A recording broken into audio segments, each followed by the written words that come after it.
Hare Krishna, dear devotees. Welcome to our continuous discussion on Harinam Cintamani.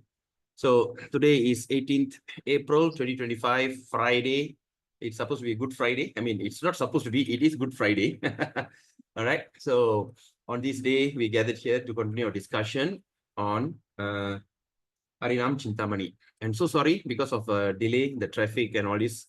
Because my daughters all having today is a holiday for them, but I didn't know my son got school, so last minute rushed him on the way back. Terrible jam, so that's why it's a delay. So today we will, if possible, we can continue our session maybe until noon, if it's okay. But if you can't, okay, you can also leave, no problem. Okay, so today we have yesterday we had a fantastic discussion. All right, before that, let's do our invocation prayer. Let's get our blessings and mercy from all our acharyas so that today's studies will be very fruitful and very meaningful. Om Ajnanatimirandasya Gyananjana Shalakaya Chakshurun Militam Yena Tasmai Sri Guruve Namaha. Sri Chaitanya Manobistam Stapidam Yena Bhuttale Swayam Rupa Karamayam Dadati Swaparantikam. Vandeham Sri Guru Sri Uttapadakamanam Sri Gurun Vaishnavam Cha Sri Rupam Sagar Jadam Shahagana Raghunathan Vidam Tam Sajivam Sarvaitam Savaduta Parijana Saitam Krishna Chaitanya Devam Sri Radha Krishna Padan Sahagana Lalita Sri Vishakan Vidam Cha. Hey Krishna Karuna Sindhu Dina Bandhu Jagatpate Gopesha Gopika Kanta Radha Kanta Namastute Tapta Kanchana Gaurangi Radhe Vrindavani Sri Vrishabhanuste Devi Pranamami Hari Priye. Namo Vishnupadaya Krishna Saputali Srimati Bhakti Vedanta Swami Nitina Mine Namaste Saraswati Devi Gauravani Pracharine Nirvashesha Shunyavati Pasacharistarini. Namo Vishnupadaya Krishna Prishtai Bhuttali Srimati Bhakti Siddhanta Saraswati Tinamine Shri Varshabhana Videviraitai Kripaptaye Krishna Sambandha Viknanataine Prabhave Namah. Madhuryo Jwala Premade Sri Rupanuga Bhaktira Shri Gaura Karuna Shakti Vigrahaya Namasute. Namaste Gauravani Shri Murtai Rinatarine Rupanuga Viruddha Pasidanta Dvanta Harine. Namo Gaura Kishoraya Sakshat Vairagya Murtaya Vipralambara Sambode Padambujayate Namaha.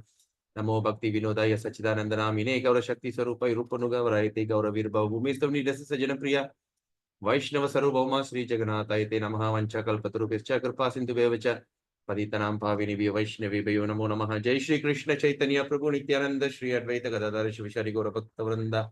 Hare Krishna Krishna Krishna Hare Hare Hare Ram Ram Ram Hare Hare. Hare Krishna Krishna Krishna Hare Hare Ram Ram Hare Hare.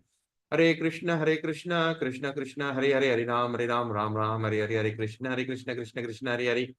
Hare Ram Ram Hare Hare. Namo Vishnupadaya Krishna Putari Shri Jaya Pataka Swami Tinamni Ramacharya Padani Takrupa Pradayini Gaura Kada Damadai Nagar Gram Karilu. Hare Krishna. So today we're going to continue our discussion. And yesterday, of course, was a very inspiring day, whereby a lot of devotees came forward and shared their testimony, how wonderfully they felt, how much of transformation they are happening, by chanting the Hare Krishna Maha Mantra. And of course, I was also inspired by this Jnanam Mataji, who is 86-year-old. After so many years, 30, 40 years in Hare Krishna, the husband being a devotee and, and all this. So at last, after so many years, now she got an opportunity. Now she had a taste to chant 16 rounds. Oh, that's so fantastic.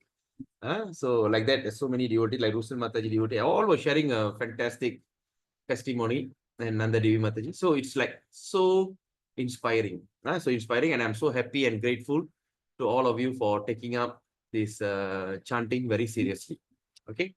So now let's start our class. So this chapter 14 is basically for deity worship. So, and this is something that we're going to elaborately study in Nectar of Devotion.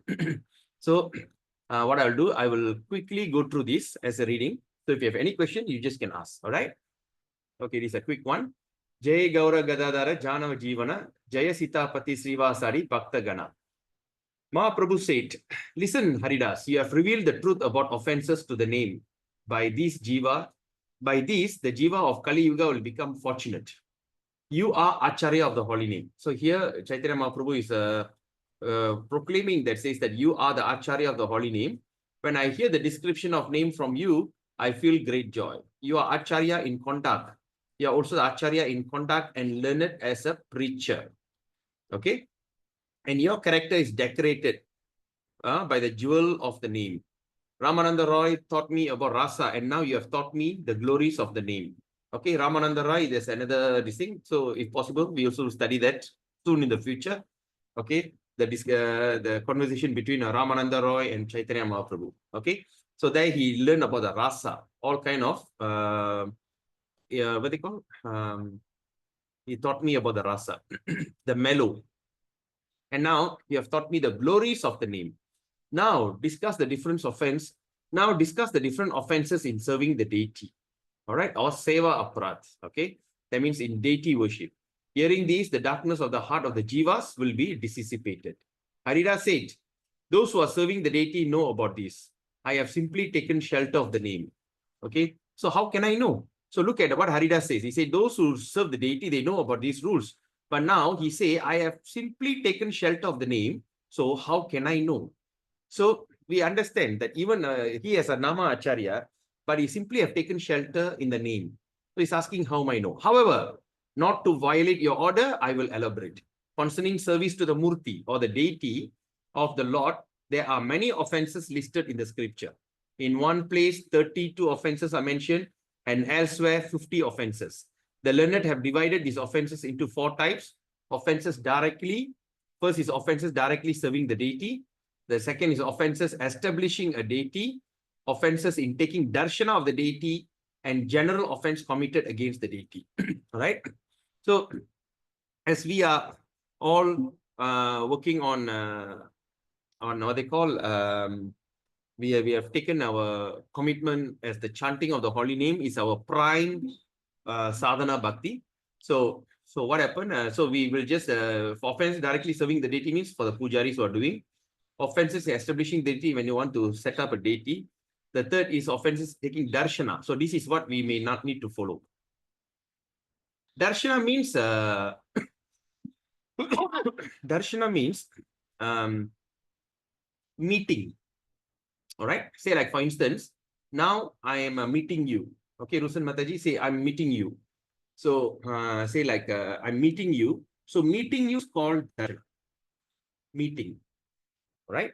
Or seeing each other. Like sometimes in the temple also, okay, like for instance, say like for instance, spiritual master comes down, or any what do you call devotee comes down. So what usually we say? We don't say go and meet him. We say go and take his darshan. So darshan means we are going there to meet him. Okay, Mataji?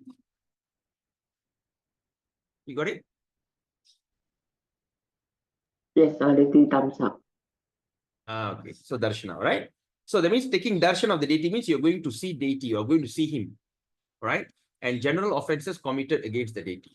So let's look at the 32 offenses mentioned in Bhagavatam. So we go very quickly.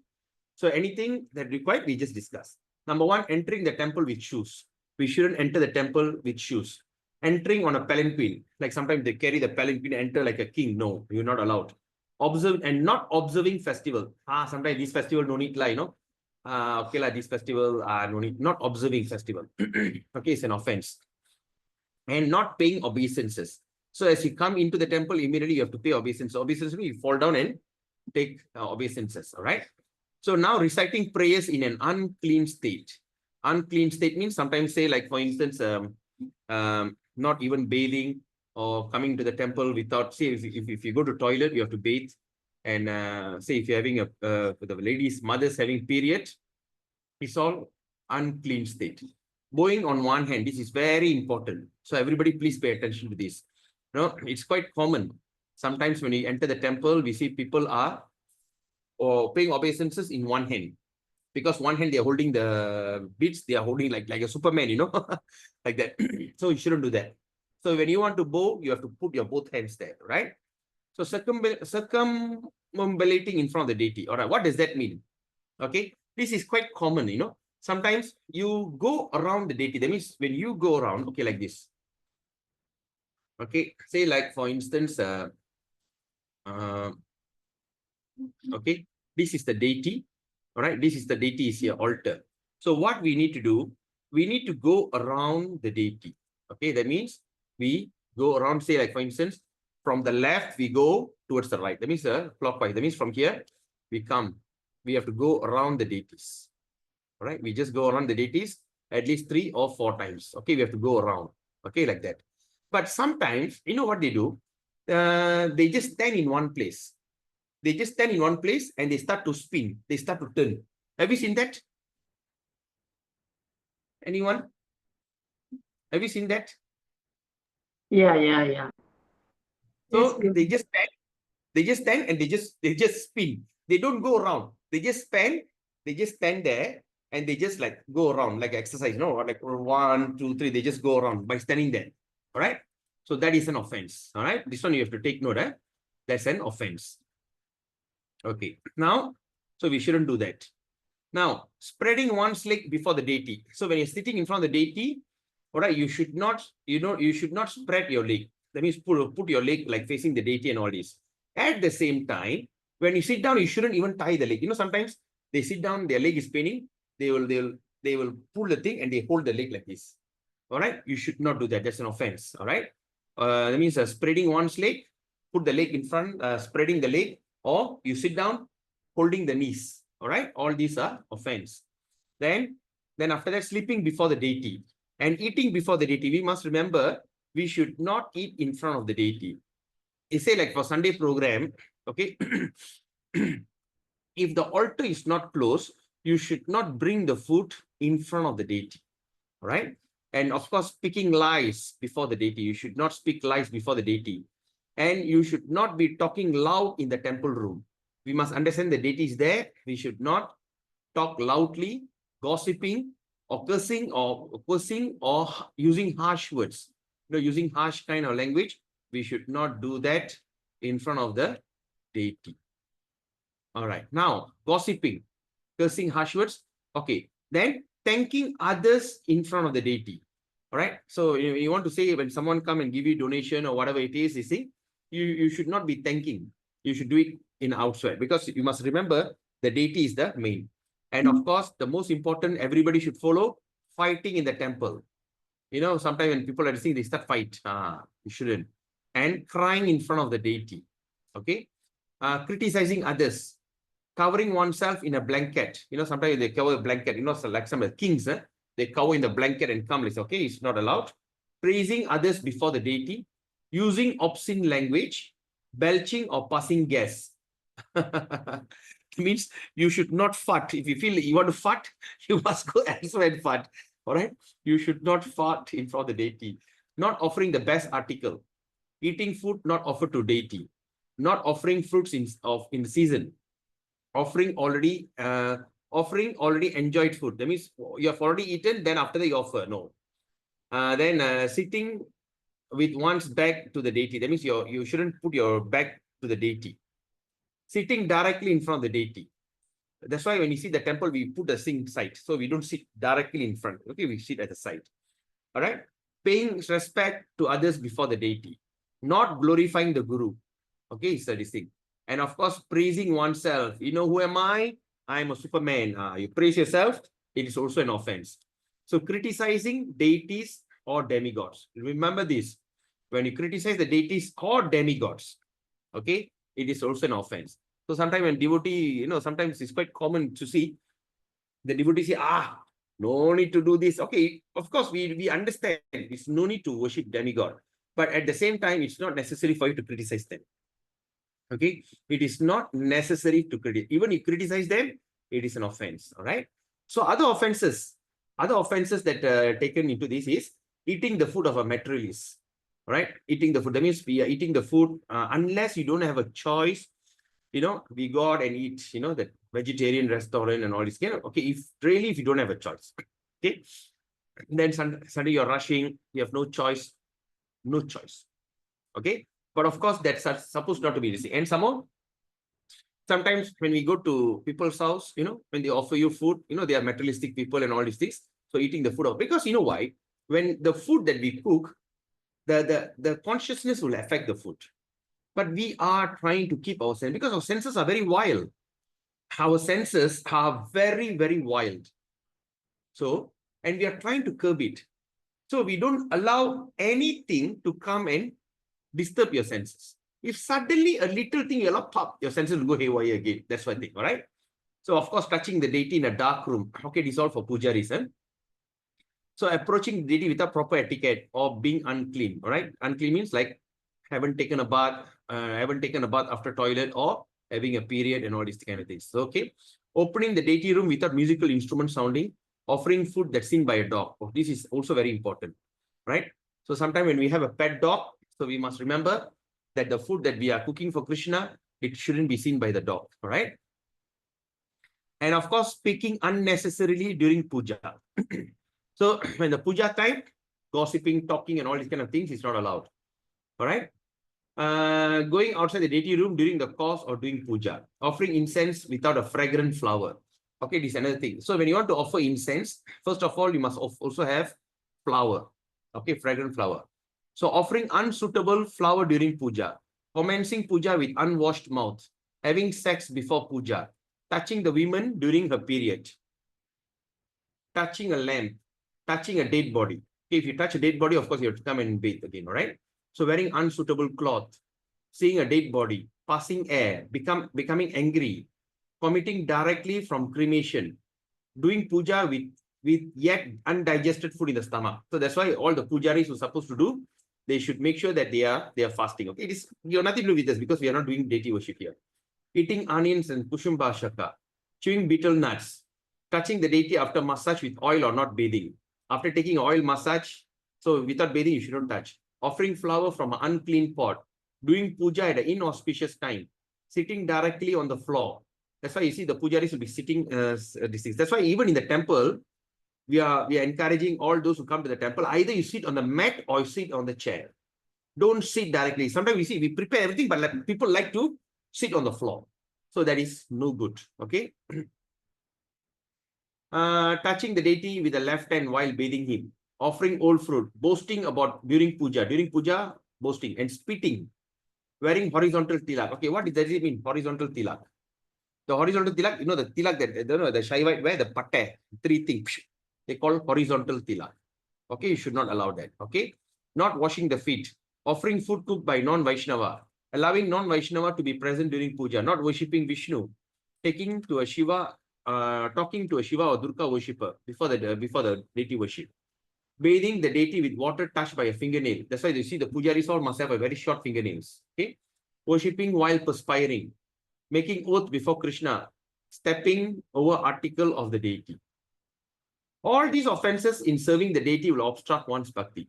Anyone worshipping the deity should avoid these offenses. Now, if any one of you thinking of having a deity in the house, think again. Do you really want to have a deity in your house or not? So, it rather from you having a deity, better that you chant Hare Krishna. Keep Tulasi Maharani as the deity. Worship Tulasi Maharani. Okay, Krishna is transcendental. Krishna's name, form, or transcendental.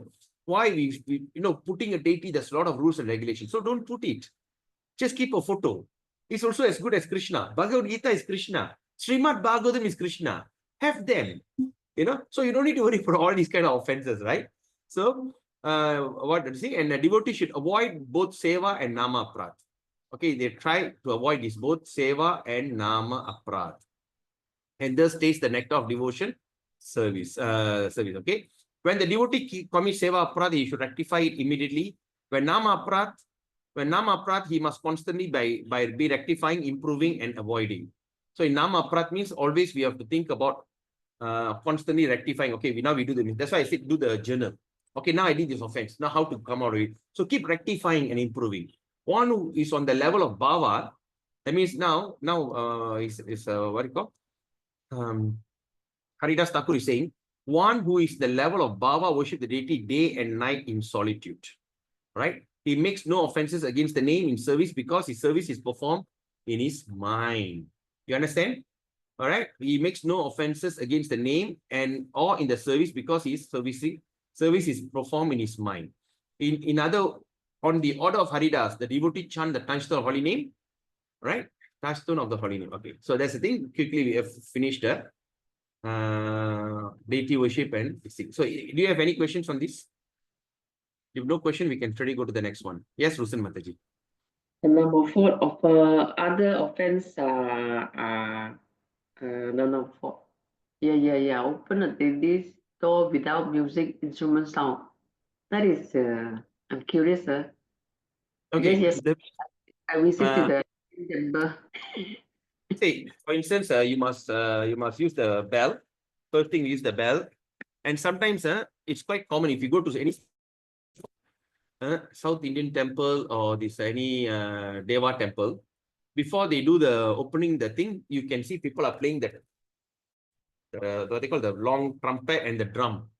Pe pe pe dong dong dong dong. They'll be playing that. They play the thing, and that's when they open. When they open, gudu, gudu, gudu, gudu, gudu, they'll hit the thing hard. When they open, that's supposed to be the etiquette. You got it? Is that a welcome ceremony? Like, wow. Welcome ceremony, yeah. All the welcoming ceremony, opening the deity ceremony, and everything. No, if you're curious, you can go to any temple. Say you go around 6 o'clock before they open the altar. In any Murugan, Durga temple, Shiva temple, or whatever, you can see.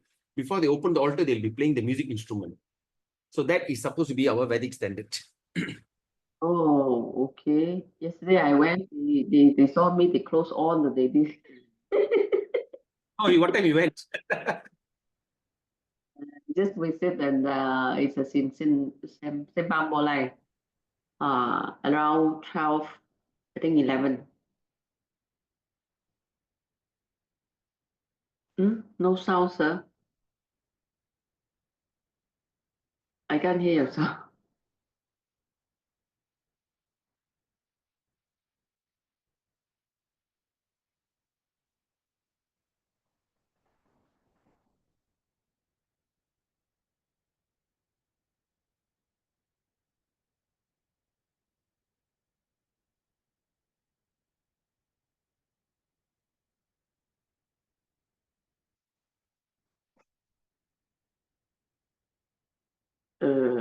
No sounds, yeah.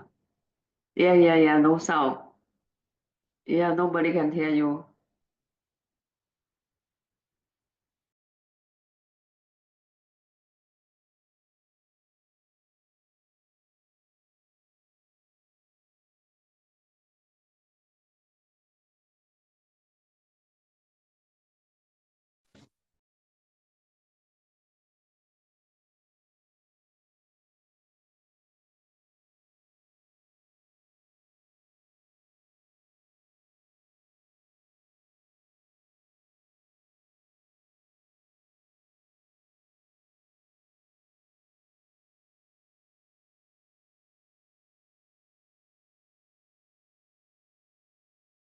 No. I think you have to sign out and sign in again.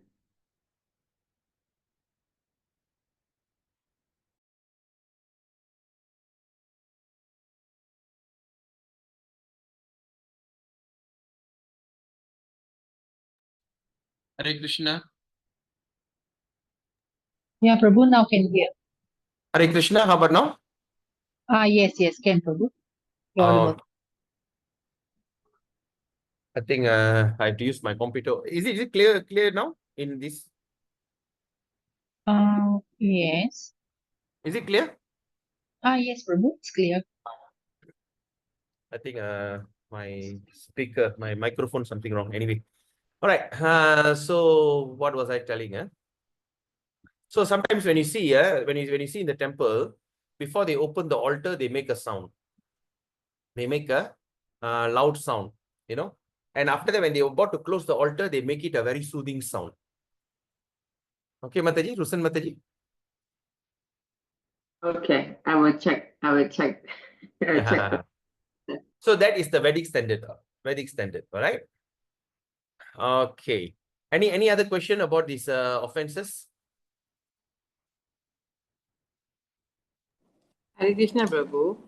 Yes, Mataji. Hare Krishna. Can we still bow and do bow down on the floor when the curtain is closed?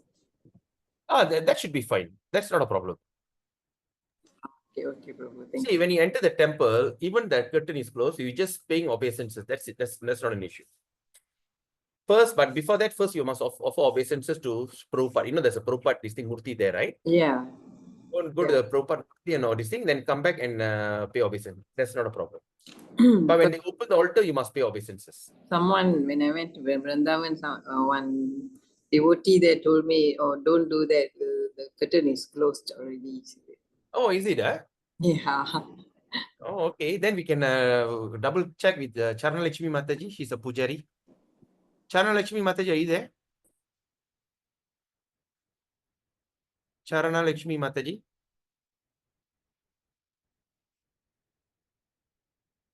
Vaishnava Kripa Prabhu, have you heard about that? I not heard, but I always seen nobody, when the curtain is on, we only pay our respects to Prabhupada, Prabhu. Oh, okay. Not to the deity altar. When they open the curtain, then we go and offer obeisances. No, but if the curtain is closed, you don't No, do. we don't do, Prabhu. Oh, okay, okay, okay. That means I'm doing mistake all this while. But Because I I'm go there. not sure, sir. It's a Yeah, I'm not sure. I'm not, because I'm not in deity worship. Yeah, and I see nobody doing it now, Prabhu. Yeah, If of course. all the Maharajas who come to do, they just sit down until they open the curtain. Oh, okay, okay, okay. Like in the Mangala Arati, they'll be Mm. sitting in one corner, na, Prabhu. Hmm. And then they open the deity, they go forward. Right. Okay. Thank you for the information, Prabhu. So Mataji, I think that should be the standard, I think. Okay, Prabhu. Thank you. Because I'm totally not into deity worship, that's why I don't know. Okay. Any other question about the deity worship? That's why Prabhupada installed Sri Sri Chaitanya Mahaprabhu Nityananda Prabhu. So Chaitanya Mahaprabhu Nityananda Prabhu is so merciful. You know? Okay, there's no question. Let's start. We go to the next chapter. All right, this is very important. Bhajana Pranali. All right, Bhajana Pranali. So this is chapter 15. So we will try to cover as much as we can.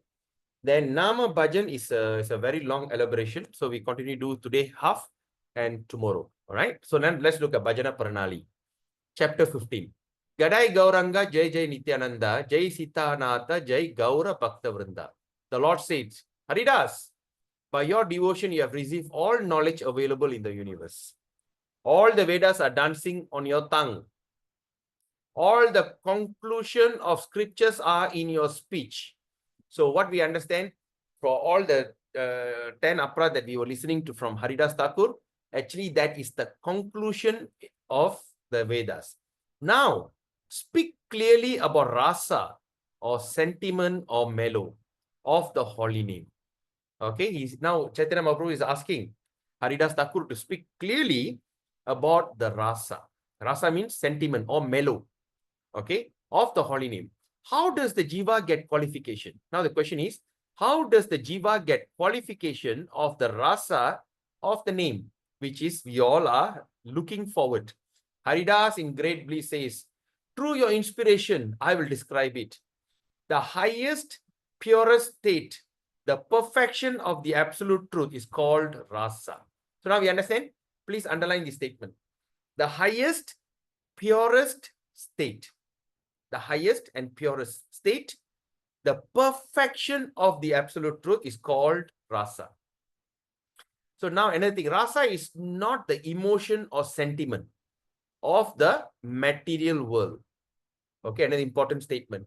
Rasa is not emotion and not sentiment of material world, but is the inherent nature of the absolute pure.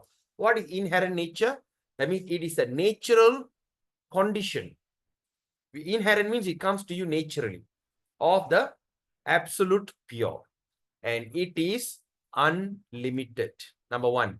Number two, full of bliss. And number three, greatest glory.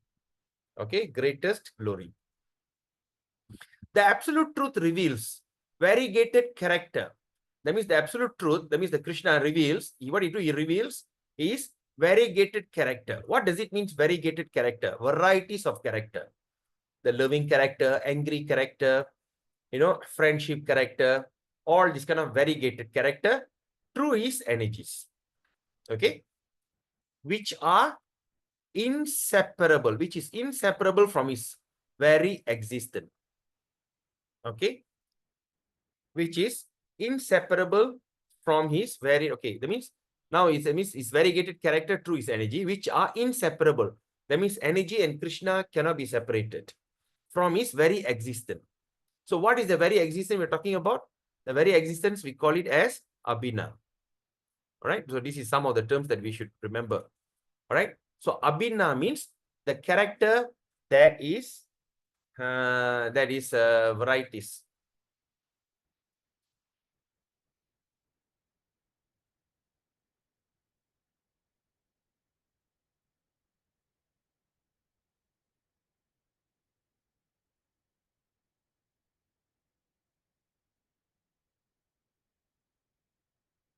All right. So his energies created the variegated spiritual world. So that means through his energy, he created varieties of spiritual world, variegated, many varieties, which is prerequisite to rasa, which is only can be achieved through rasa or the mellow. So far, do you understand? Any questions? Do you got it? So in other words, No, Prabhu. I didn't What is catch it at all, Prabhu. which one, Prabhu? From the very beginning, Prabhu, the rasa, it looks so different from what we had learned, Prabhu. I thought it's Okay. emotion, Prabhu. No, rasa is not emotion. Okay, anyway, now let's look at this. First thing is rasa. Okay? Okay, what is rasa? Actually, it's true. It's not that they didn't close. The surface area, driving area, all are exposed. Okay, first thing is we are talking about rasa. Rasa means mellow. So far, so good. Okay. And what mellow?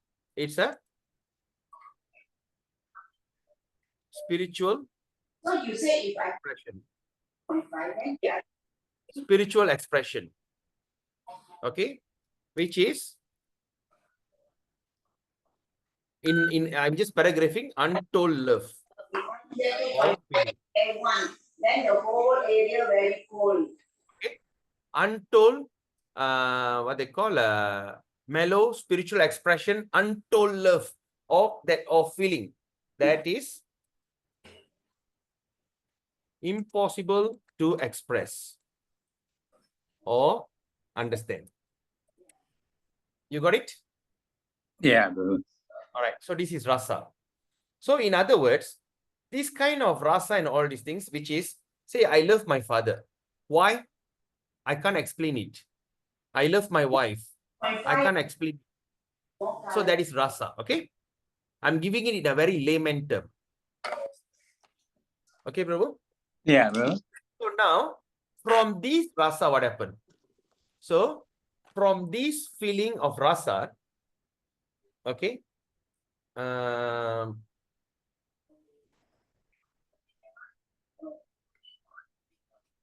okay, from this feeling of rasa, okay, what comes? That means rasa is also, wait, let me see.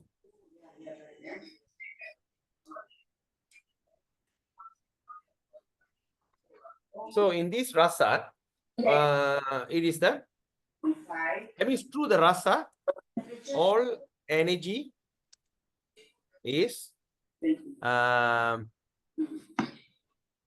is the word I should use?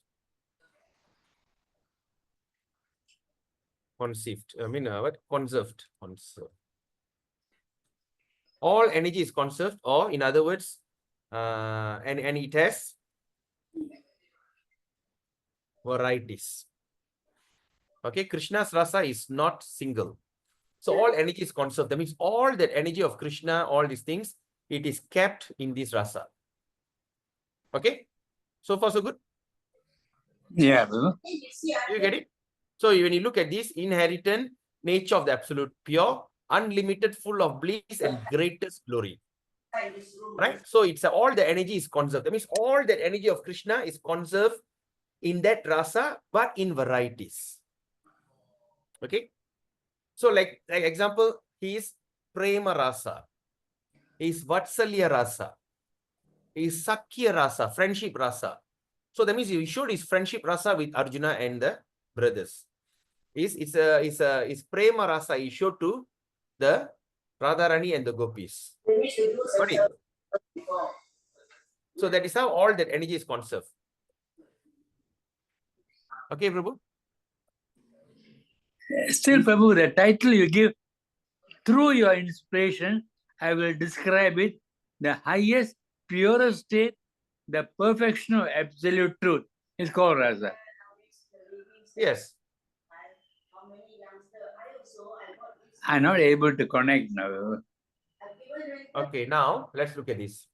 The highest, purest state, perfection of the absolute truth. Okay, what is the highest stage in love? What is the highest stage in love? Prema Bhakti. Prem. Prem is the highest. Okay. The prema with gopis and Radharani, okay, is it normal or ordinary or pure or the purest? Purest. Okay, purest. Highest of love is prema, and the prema that Krishna performed, it is the purest. That is a supreme. There's nothing beyond that. Yes. Okay. And the way that he loved Radharani and all these things is a perfection. It's a perfection of expression of his love. Fine. Got it? Okay. Fine. And that is where it's called rasa, because the word rasa, it cannot be translated. There's no word you can equate with the word rasa. Yeah. You got it? Now I got it. Now I got it. Okay. And this rasa is not the emotion or sentiment of the material world. It is not the emotion or the sentiment in this material world, but it is the inherent nature of the absolute pure. Okay? Yeah. And this thing is called unlimited.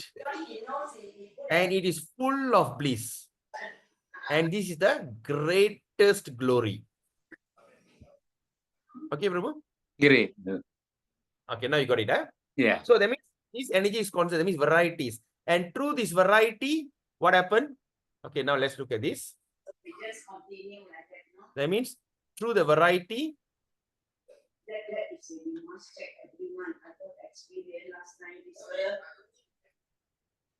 okay. So now through the energies created in variety, okay. And what happened in this variety? He created the variegated spiritual world.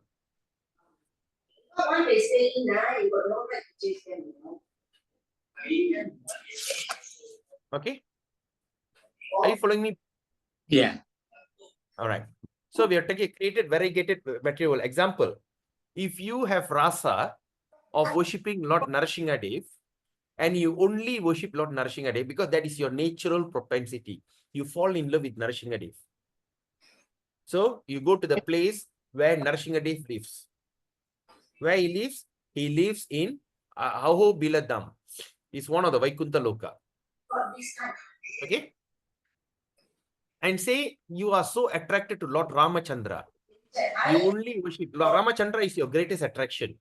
You go to the place where Lord Ramachandra lives. So you go to that place where you see Ramachandra as the king, and he's surrounded by his brother and Sita, Mother Sita. And you see Hanuman. You see one part, the monkeys will be having fun. All be shouting and jumping, Jai Sri Ram, Jai Sri Ram. Okay. At the same time, you are so attracted to Lord Venkatachalapati, example. So you go to the place of Vaikuntha called Tirupati Dham. So you go to the Tirupati Dham, you see Lord Venkatachalapati will be full glories, you know, and you see them offering all kind of this thing. That means it's a Bhaya Bhakti kind of worship. And you go there, what do? You just say, go in the, you know, that's it. So all according to the variety of rasa or taste, there's many kind of spiritual world was created. Are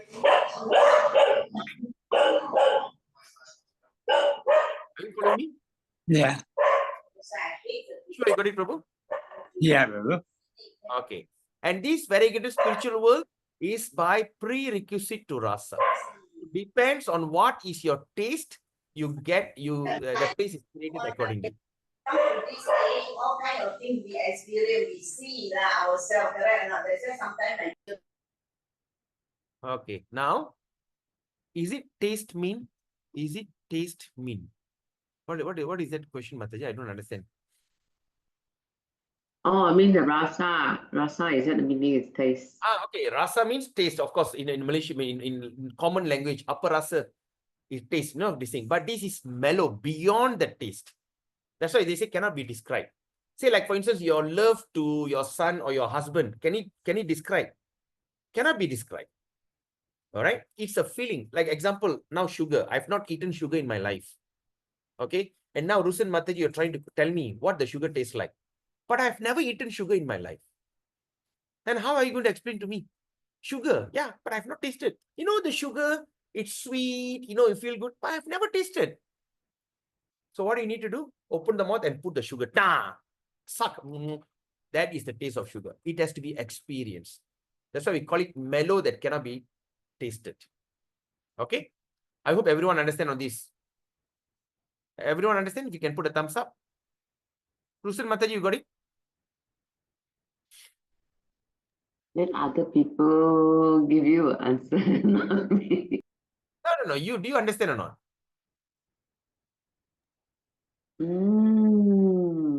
Half. Okay. Now, I have not eaten sugar in my life. Explain to me how the sugar tastes like. Yeah, sweet. But I've never tasted how the sweet tastes like.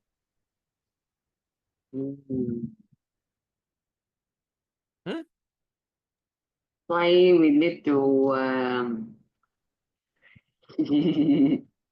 Cannot explain, right? So what you need to do, you have to give me a sweet, you taste it. This is what the sweet is all, correct? So it has to be experienced. That's why this is called rasa. This rasa is different from the ordinary rasa. All right, everyone, are you all following me on this? Do you get the idea? Sadguna Mataji, Nanda Mataji, Kesavan. If you got, please Yes, put a yes, Nanda Mataji. Yes, Prabhu. Following. Okay, great. All right. So I hope you understand, huh? Okay, great. Now, okay, true is spiritual energy. That means true one of his spiritual energy. Krishna reveals his form, his name, his dham. Dham means place, dhamma, and activity. Okay, the supreme truth is known as Krishna with a Shama Sundara form. That means the supreme truth is known as Krishna with Shama Sundara form. What is it, Shama Sundara form? Shama Sundara, Sham means black, like a black rain cloud. Sundara means beautiful, the beautiful black rain cloud. Okay, Shama Sundara form. And who resides in Goloka Dham. Goloka. All right. And he performed his sweet pastime with his devotee. All right. So there is two kind of understanding of Goloka. All right. I want you all to remember this thing. Example, the first thing is we call this as well, first is Goloka. Second is Gokula. What is the difference? All right. What is the Goloka and Gokula? All right. So we must remember these, what they call Goloka. Goloka means is a spiritual world. It's a spiritual world. Goloka Vrindavan. And Gokula means the place that you find in India, Vrindavan, Gokul. So remember this, Goloka and Gokula. Okay, Gokul is the place where you see in India, Vrindavan. Okay, in this material world. Goloka is in the spiritual world. Okay, I hope you can see the difference. Okay, now. This variety of rasa exists in the Lord due to his spiritual energies, which cannot be separated or differentiated from the substance of the Lord. So what is the substance of the Lord? We understand again, Abhina.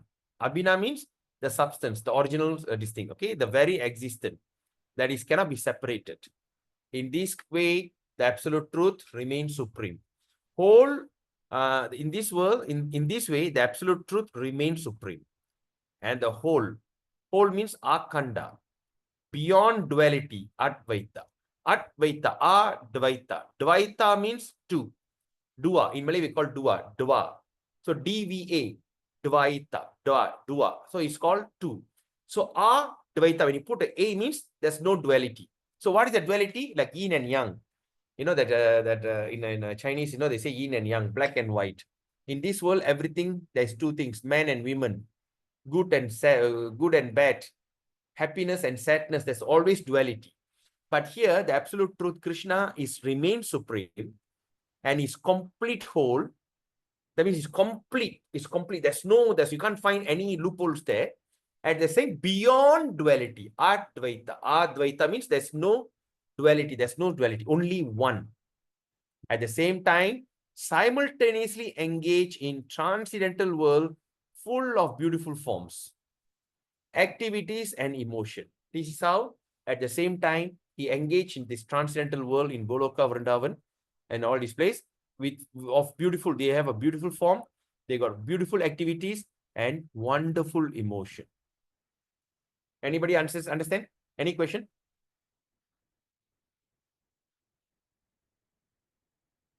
Okay, no question. Now, the shadow energy of the Lord. Now let's look at the next energy. Now we talk about the spiritual energy. Now the spiritual energy, there's another thing called shadow energy. Okay, like this example. Now, let's look at, okay. So this is the spiritual energy. Okay, spiritual energy of the Lord. And there's another thing called the shadow energy. Okay.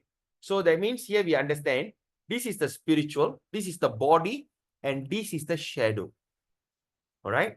But the thing is now here we are talking about the shadow, which is in, okay, this is the shadow which looks like this. Sorry. Okay. So this is the shadow. All right. In this shadow, there lies another, the shadow of the shadow, there's another place called like this. It's a dark shadow. In this dark shadow, we are stuck somewhere here. Okay. We will study this if we get a chance to go through our Srimad Bhagavatam is mentioned, or maybe definitely in between there'll be some discussion. I'll discuss about this. So like this. So we are in the shadow. All right. So now we're going to discuss about this shadow. This shadow is like this. So now Krishna is saying the shadow energy of the Lord's spiritual energy. The shadow energy. Shadow is also an energy of Krishna. All right. And shadow energy of the Lord's spiritual is called what? Maya. This thing is called Maya. By the will of Krishna, this energy creates the material world outside the spiritual dimension. So that means this material energy is outside the spiritual dimension. All right. It's outside the spiritual dimension. Okay. So what does that mean? Okay. I think, okay, anyway, let's not make assumption. Okay. Since we are doing it, let's do it perfectly.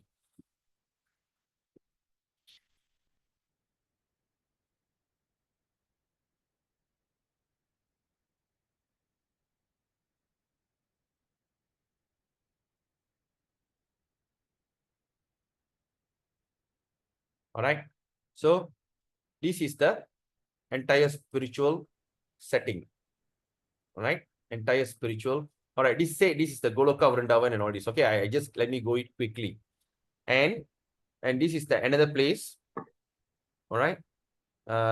His entire Brahmajyoti, what they call the aura from this or from this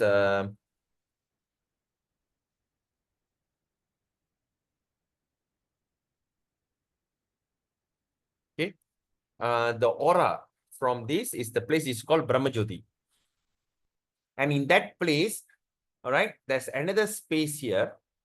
Okay. There's another space here.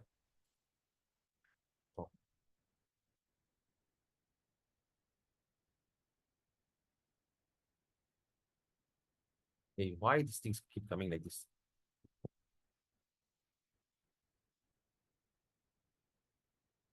All right. There's another space here at the site of this spiritual world. At somewhere around the site of the spiritual world. Okay. And this is the place we call as Karana Dakshai Ocean. Karana Ocean.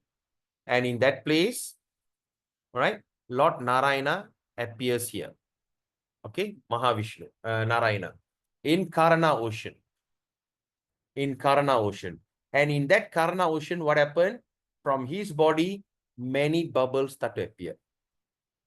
Okay, that means he is lying down there as a Karana Ocean, and here there's many bubbles are appearing. And each bubble are each universe. Right? And say this is one of the universe. Okay. In this universe, it is okay. In this universe, all right, this is all one of the universe. So we take one of the universe here, which is dark. All right, in one of the bubble, and in that bubble, Krishna appeared as a here. He appeared as a Garbho Dakshai Vishnu, and this is the place where Lord Brahma is here. And of course, here got 8 layers: earth, water, ether, fire, air. Then mind, intelligent, ego. There's a lot of layer, and in between this place, there is a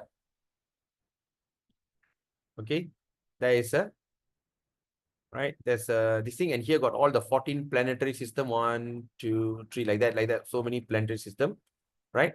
So this thing, and we born here. So now, we were here.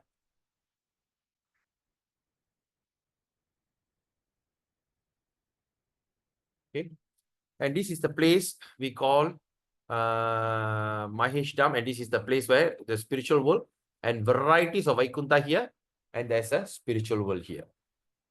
Okay, so this is the place where at the site of the universe, that means we are still under the spiritual realm, but at the corner where Lord Narayana appeared, and this place called as Karana Ocean, Karana Dakshai Ocean. In that ocean, Lord Narayana entered, and from the body, a lot of bubbles appeared, and he's one of the bubble, and he appeared further. He entered into this thing as Garbho Dakshai Ocean. Then from there, from his navel, Brahma appeared, and we are somewhere in the middle.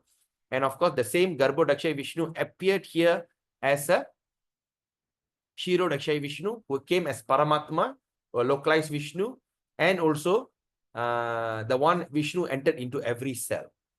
All right. So that means here also there's one place called Sweta Dvip. That means localized Vaikuntha. So this is a thing. Okay. This is what meant just now. So that means he's spiritual, he's a spiritual, and his spiritual energy. From that energy expanded, and there's a place where like this thing. Just like in a kingdom, there's a dungeon. There's a kingdom, there's a jail, and under the jail, there's a dungeon underground where the hardcore criminal are thrown into that. So like that. So this is all prison. And of course, all the bubbles are considered dungeon, and we were thrown inside this dungeon. So far, so good. Thumbs up if you get it.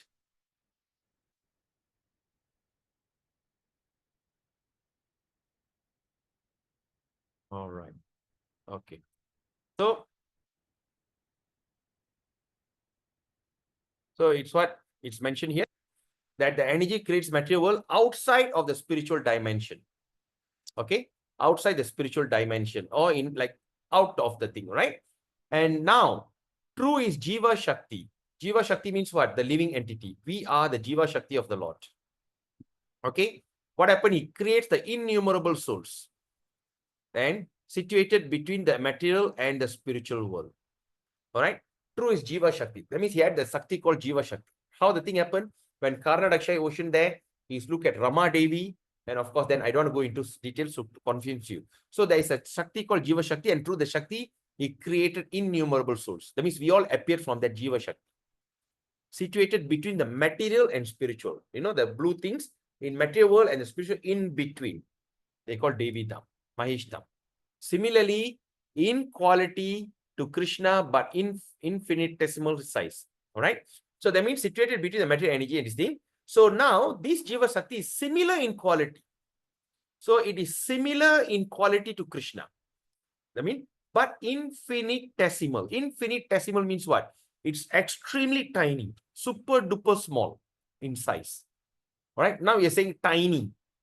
We say, or we use the word in super duper small. But infinitesimal means it's infinite, extremely small. So small, cannot be seen. But the quality is as good as Krishna. Because of their borderline quality. What is that borderline quality? Can anyone tell me quickly? What is that borderline quality of Jiva? What Shakti is that? Tatastha. Okay. Or in English? Marginal. Marginal quality. Fantastic. So it's a marginal. So it's a borderline quality. All right. That means the Jiva are of two types. All right. Because we have a marginal quality, we have there's two kinds of Jiva. Number one, eternally bound Jiva and eternally liberated Jiva. All right. So that means we are in the middle. That means a superior Shakti, Shakti, the spiritual potency. Prakriti. That means the external potency, which is the material universe, and we are in between. So in these two people, there's only two different, what they call extreme point. One, the person who follow the spiritual path and eternally liberated, or the person who are materially bound and they are eternally bound. All right. Those who are eternally liberated are qualified as Krishna's eternal servant. So those who are eternally liberated, these are the people who are qualified to serve Krishna in the spiritual sky.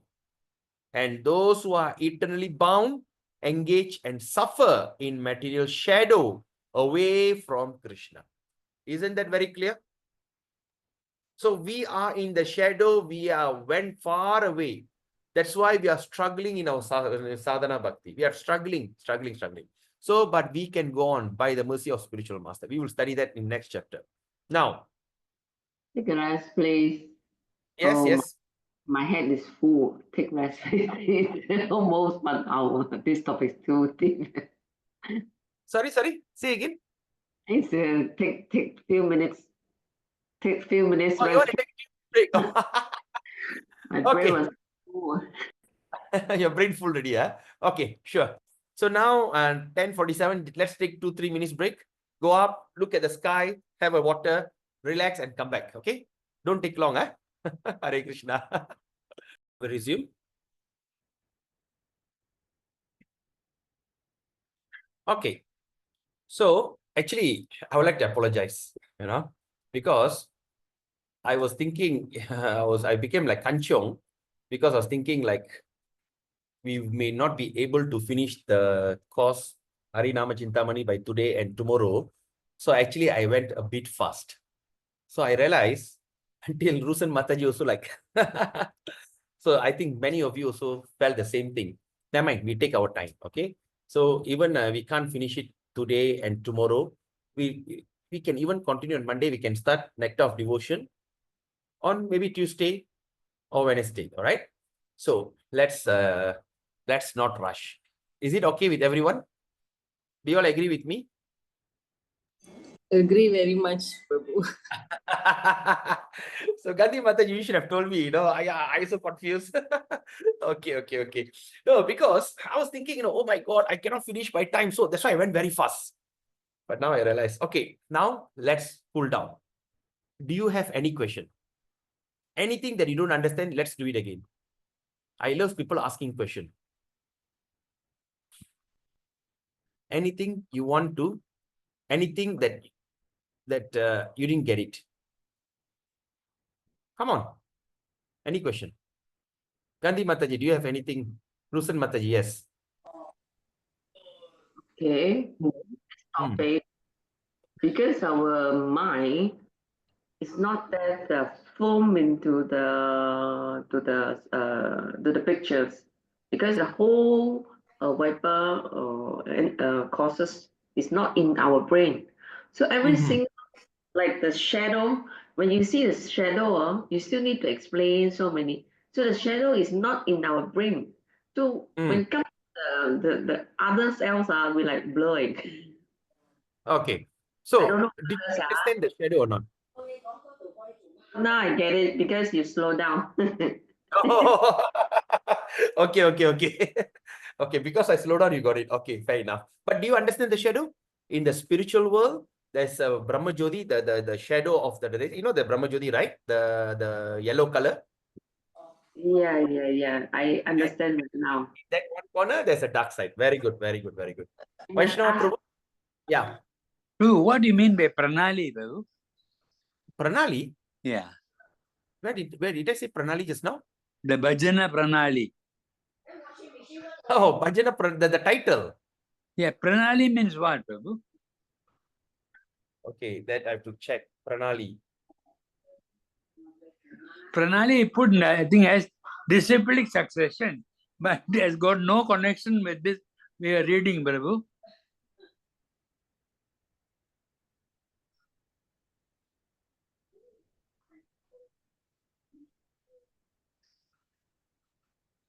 All right. So Pranali means it has multiple meaning. Number one is stream of life, life flow, breath, or life force.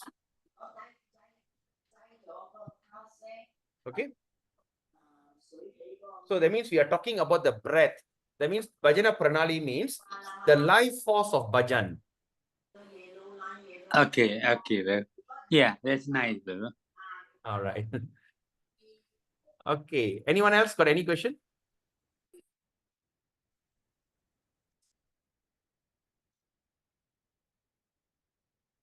Gandhi Mataji, do you have any question?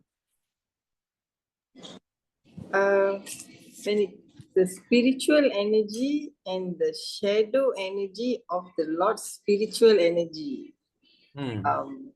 two different things, right? Okay. So one is called Maya, the shadow Mhm. energy. Mhm. So the spiritual energy is Ladini. okay. The Ladini energy, and inside that energy is the shadow energy. No. Okay. Let me explain again.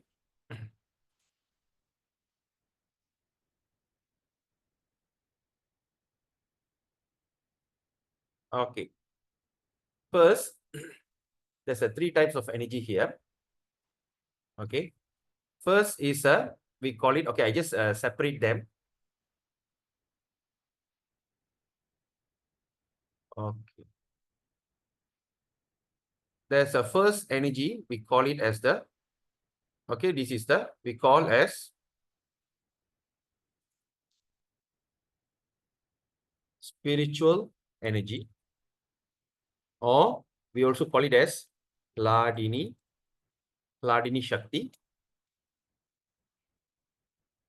or we also can call it as internal potency of the Lord. Okay. And this is called as okay, spiritual energy. Spiritual. All right. Spiritual. Okay. So if I understand this, spiritual energy, Ladini Shakti, or internal potency. You got it? Okay. All right. Now, then out of the spiritual energy, there is another energy, which is the shadow of the spiritual energy. The shadow. Okay, this is the shadow. You got it? This shadow, we call it as, okay, how to, okay. This is a place we call shadow of the Lord.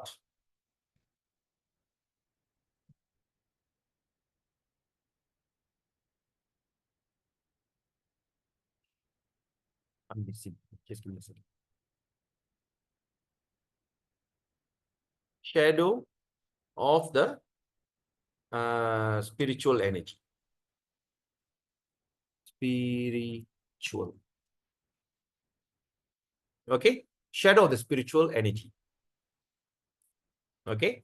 And this place is called Okay, so spiritual area, say the shadow, where the shadow come from? When the sun shines here, hit me, and the shadow appears there. Are you following me? Okay, okay, Babu. So that means it's external, it's out of my body. Correct or not? Okay, out, yeah. So we call that as external energy. Okay, external energy.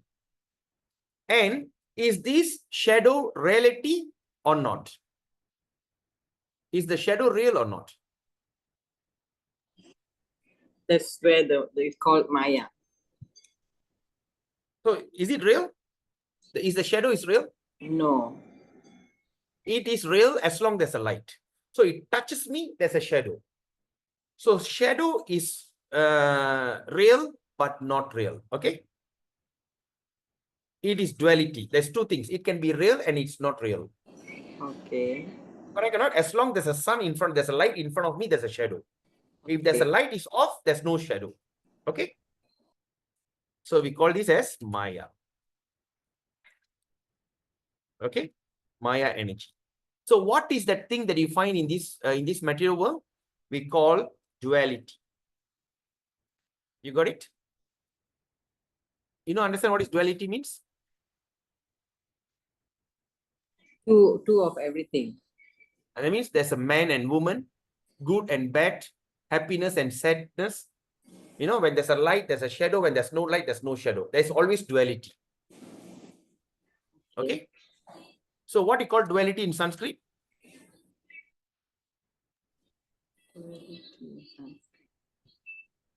It's exactly like English word, Dvaita.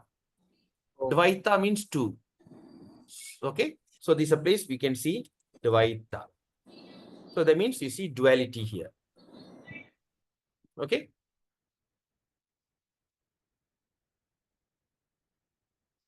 Are you following me, Mataji? Yeah, sure, can. Ah, okay. Sure, you understand, and not to say can. You understand or not?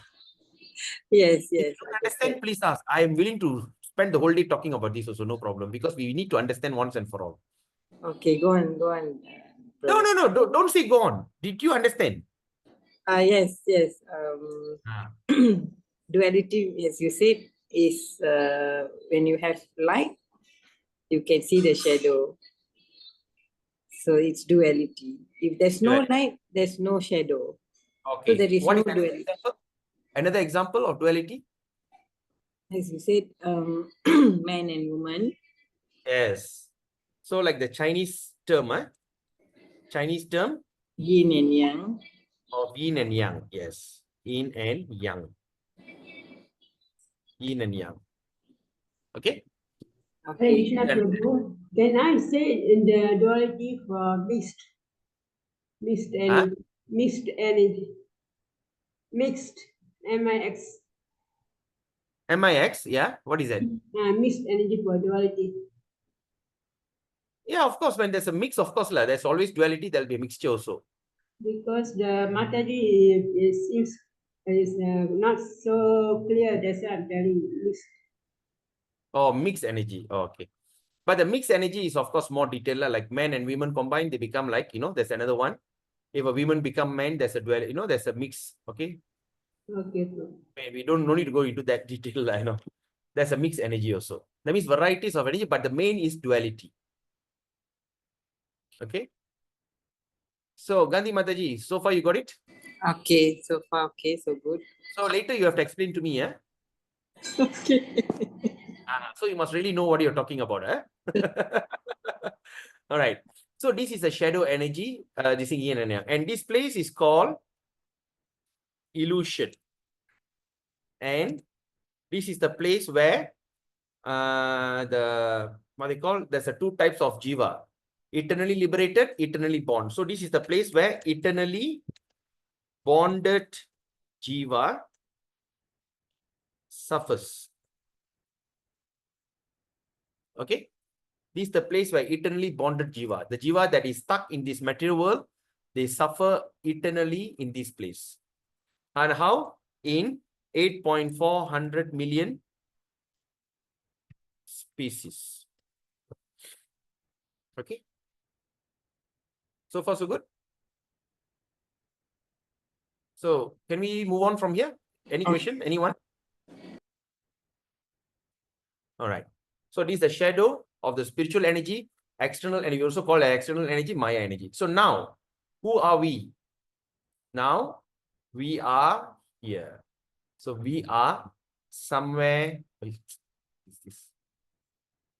somewhere in between.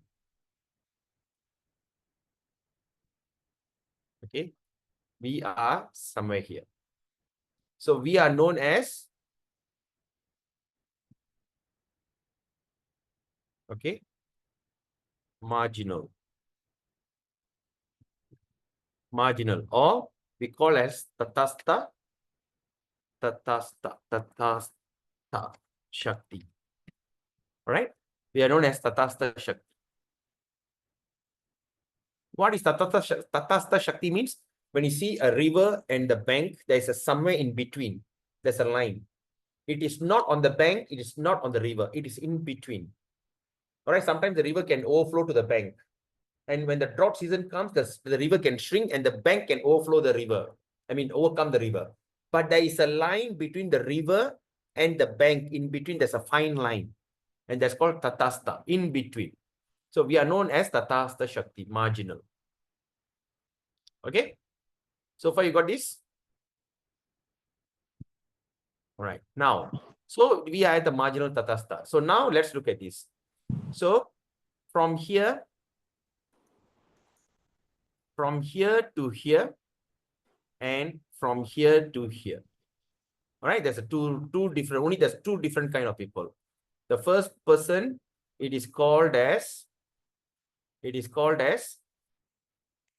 eternally liberated.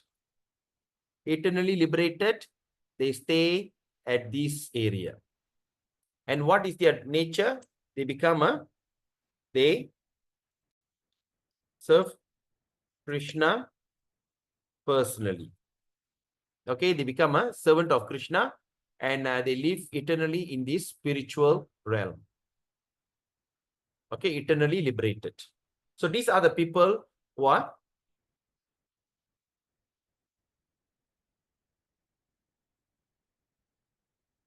qualified to serve Krishna personally. Okay, they are eternally liberated. And second type of people is eternally bonded. So they suffer miserably, right? These are the people who suffer terribly. They suffer miserably in this condition. Okay, eternally bonded, and they suffer miserably. Okay, Mataji? Are you following me? Okay, we are in the middle, the marginal. Yes, we are in the middle, marginal. Because our body is made from this, our body. Now, when you look at it, our body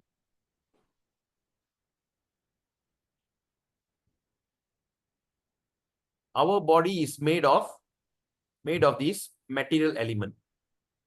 And we are infused by the spiritual element. That's why we are in between. So we have two options. As a human being, we have options of going back home, back to Godhead, or to remain here and suffer. But this option is not given to any other form, animal, even to the form of demigods, devas, even the yavanas. All the other forms don't have this facility. The only facility given is only to the human form. That is why all the devas will come in the form of human to serve Krishna. Like how Haridas Thakur is a Brahma himself. Haridas Thakur is not Brahma himself. He came in the form of a man to serve the Lord. Okay?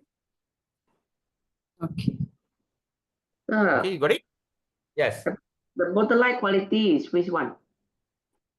That we are the borderline quality. This is the borderline quality. That means we are the borderline.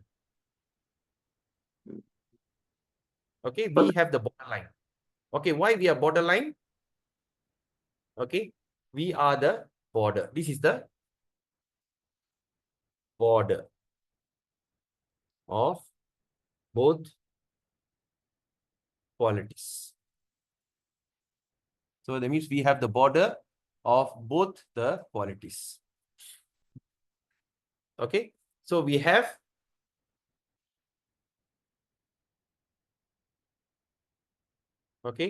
we have these two qualities. That means we have a quality of a spirituality. We have the quality of a material. Okay. Very clear right now. Very good. I'm very happy for that. Actually, That's the sound that I want to hear. that's more, I mean, clearer, Prabhu, really, really clear. Very nice, very nice. All right. So now the next thing. The next thing is all this thing is inside.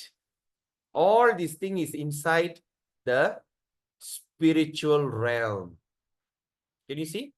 All this thing, all this creation, it is still under the spiritual effulgence. You got it? Even there's a shadow is material world, but it is still under the spiritual realm. You got it? So that means all these things are under this Ladini Shakti, the aura, the Brahma Jyoti. So in that kind of environment, this kind of place is still within that spiritual world, but at the corner. Okay? Okay, now let me explain. So, situated at the corner of spiritual realm. All right? So it is situated at the corner. At what corner? This entire creation is situated. Okay? So now let's look at this. Now, say like this entire universe is Brahma Jyoti. Okay, there's a light, effulgent. And in that Brahma Jyoti, right, where the Brahma Jyoti coming out? It's coming out from Krishna's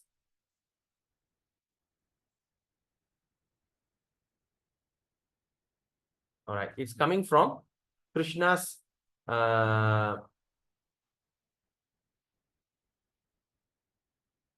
okay, it's emanating from Krishna's spiritual world. Okay, it's coming from this place called Vaikuntha. Okay, I don't want to say, okay, Vaikuntha. And from where? Okay, from this place called Goloka.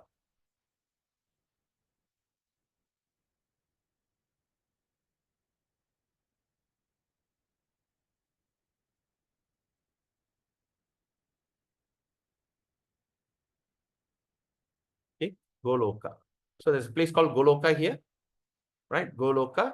And in that Goloka, from that expansion, many Vaikuntha planet is expanded. Many Vaikunthas. Okay, there are many.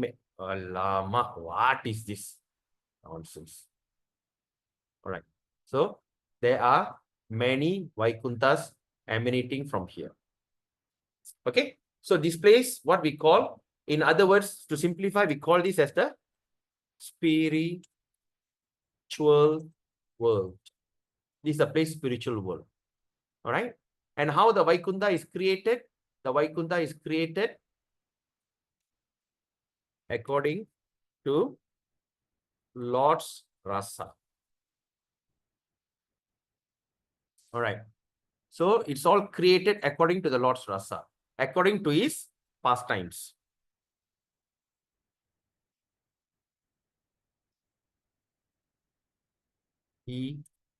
T-R-O-U-G-H. True.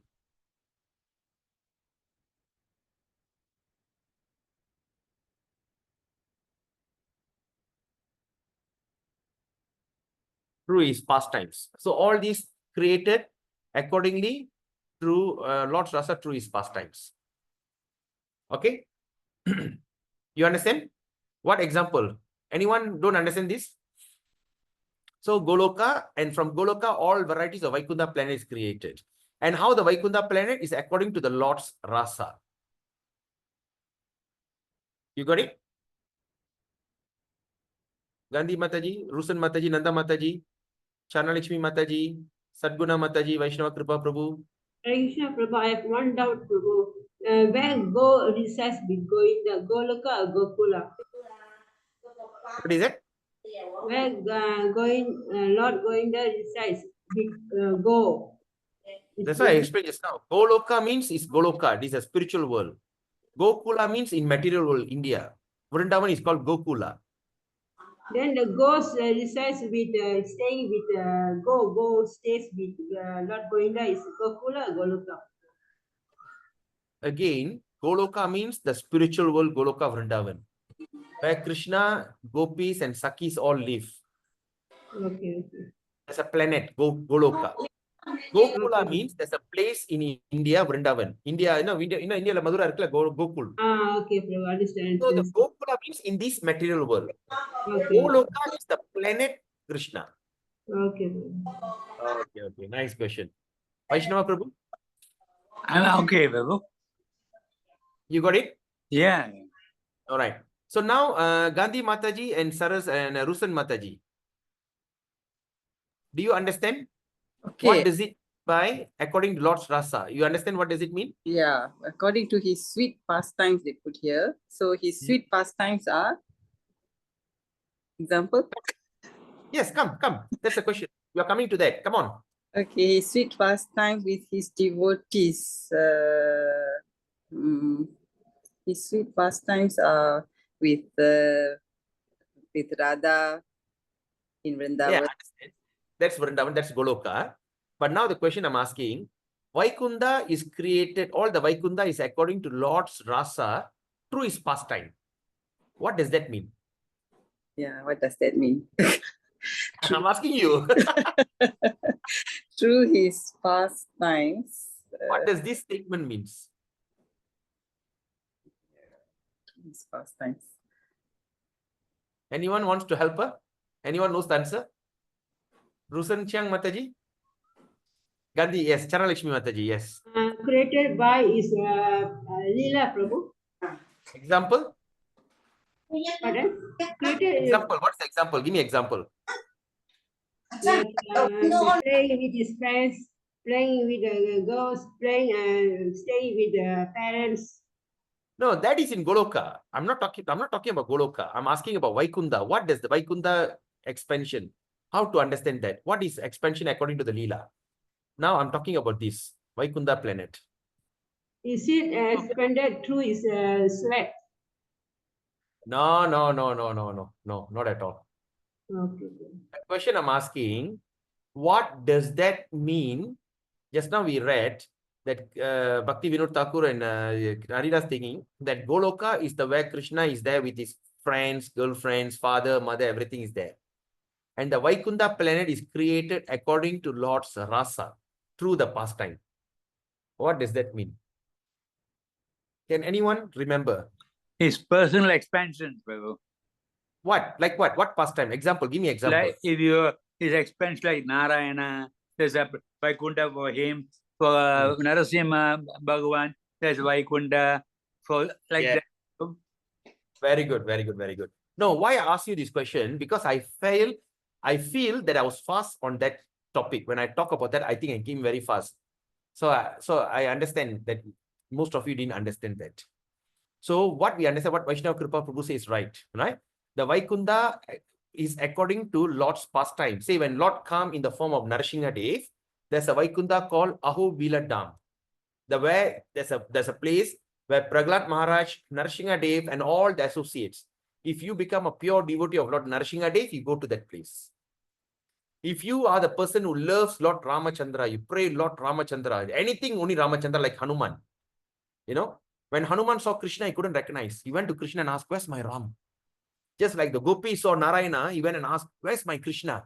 Like that. So they are so absorbed. So for them, it is a place called Ayodhya Dham. In Ayodhya Dham, they only see Ramachandra. So there's one planet, Ayodhya Dham. You got it? Like that, there are millions and millions and millions of Vaikunda. Because in this material world, we see certain expansion. But in that many universes, like many bubbles, right?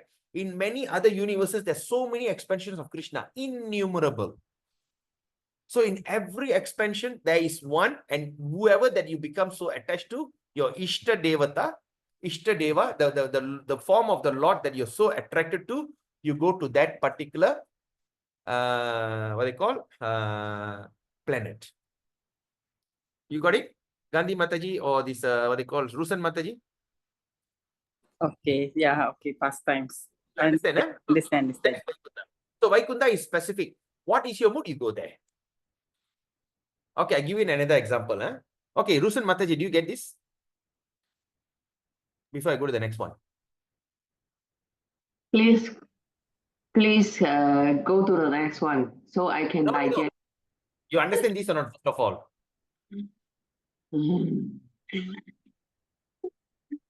Good tip. Okay, tell me which way you're confused.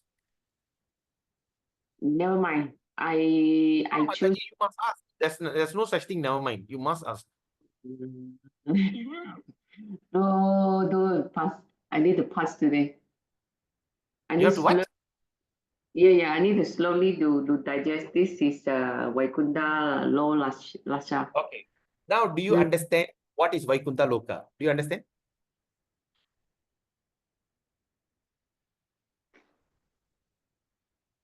%5. Okay. Now let me start again. Huh? Okay. Like for instance, say if you are the king of the country, king of Malaysia. Okay, you are the king. Okay, or say you are a queen, you are a Malaysia queen. You have your main palace in KL, Putrajaya, whatever the main palace. That's your main palace. Yes or not? In that palace, who live with you? Your husband, your children, your family members, the prince, princess, your close family members live with you. Yes or not? That is called Goloka, the place where Krishna lived with his father, mother, girlfriends, boyfriends, and his close associate. Okay? Okay. Now, you come to Ipoh. As a king, you'll have a palace in Ipoh also. Yes or not? When you come to Ipoh, who come and stay with you? You say from KL, you come to Ipoh Palace. Who live with you? Also my parents and family. Most likely your family won't be with you. But the one who can come and stay with you is your official, your secretary, your official, your officers. You know, all that person like a Ketua Kampung and all the officers will come and stay with you in your Ipoh Palace. Okay, definitely your wife or your husband or your children will never follow you to Ipoh. Yes or not? Yeah. Because you are coming to Ipoh for official duty. Right? So like that. So that means Goloka is the place Krishna is staying. But when he comes to, when he comes out to do a certain pastime, say when he comes in the form of Narasingha, you know Narasingha, half man, half lion. Yeah. When he comes in that form, there is a place eternally that form. So who is his pure devotee as in the form of Narasingha? Prahlad Maharaj. Prahlad, the boy Prahlad. So he, Prahlad, and all the things that you read in Bhagavatam about this Narasingha live in that place called Ahobiladam. The place where Ahobilam, there's a place where Lord Narasingha appeared. Okay? That's too far. Yeah. Do you know Ramachandra? Do you know Lord Ram? Ram. Okay, that is okay. I want to ask this. The Vaikunta is it means is we in Ipoh or in KL? Now we are talking about Ipoh or in KL. Vaikunta means Ipoh, JB, Kelantan, Terengganu, Pahang, Kedah, Negeri Sembilan, and all these states, they have one palace that's called Vaikunta. Okay, get now. Your main palace in KL is called Goloka. Okay, very good experience. Good. I understand this now. You understand, huh? Very clear. Ah, I'm happy. Good. All right. Now we understand in this spiritual world, in this spiritual place, there's a Goloka. And through all the avatar, all the incarnation of Krishna, according to Leela, there's a Vaikunta planet. And the Vaikunta planet is created through the pastime. That means when he comes in the form of angry form as Narasingha, there's a place called Narasingha Loka. That when he came in the form of Ramachandra, there's a Ramachandra Loka. When he came as Bhrigu, there's what they call Dhanvantri. There's a Dhanvantri Loka. Like that, there's so many Vaikunthas. And of course, this place is so bright and the light expands. The light expands very wide. Okay, there's a lot of expansion of the light. So this is called Brahma Jyoti. This is the place that all the Mayavadis want to go in and become nothing. All right. So now in this place, there's another, then in between this place, there's another place, all right, which is, okay, which is like this. All right. So this place is called as Karana Ocean. Karana Ocean. Karana means what? Cause. In Tamil, we call Karanam. Karanathoda vandirukka. Karanam. That means there's a cause of that. Or in English, we call it as a causal ocean. That's a causal ocean. All right? Karana Kadal. In Tamil, we call Karana Kadal. In Malay, Karana means, okay, I don't think so in Malay. Malay is Karana. Therefore, all right? But in Karana means causal. So far, you understand? My target today is Rusan Mataji and Gandhi Mataji. Do you got it? Okay. The place, everything is caused, everything is created. What is the cause of your distress? Why you kill that person? What caused you to kill that person? Cause. You understand, Mataji? Rusan Mataji, you got it? Yes, sir. Okay. That means not okay. I'm okay. Yeah, okay, right. So in this Karana Ocean, what happened? There is a place where Krishna appeared in the form of Karana Dakshai Vishnu. That's a place he created as Karana Dakshai Vishnu. All right? Karana Dakshai Vishnu. So that means what happened? From here, Krishna expanded into Vaikuntha, okay, as Lord Narayana. And from Vaikuntha, he came to this place, in this place called Karana Ocean. He came in the form of Karana Dakshashi Vishnu. Karana Dakshai Vishnu. All right? That's a place he came as Karana Dakshai Vishnu. So there's an ocean. When he entered the water, from the hand, there's so many bubbles come out. You know, when you put the water, when you put your hand in the water, you can see a lot of bubble. And from this bubble, so all the bubbles start to appear. Okay? There is many bubbles. Bubble. There's a lot of bubbles appeared. Innumerable bubbles appeared. Right? Innumerable bubbles. So like that, there's one big bubble. All right? There's a big bubble here. Okay? The bubble appeared here. Okay? We just take one of the bubble, we explain. So from here, from this Karana Ocean to this space here, there's another space here. All right? This place we call as Mahesh Dham. Mahesh Dham. Mahesh Dham. And who is in charge of this place? The one in charge is Lord Shiva. Lord Shiva is the personified in charge of this place. They call as Mahesh Dham. Mahesh Dham. Okay? And there's another space that's somewhere around here. Right? And after that, this entire place, okay, this entire space of this one bubble, we call this as, the place we call as Durga Dham. Durga Dham, or the place of Maya. Okay, the place of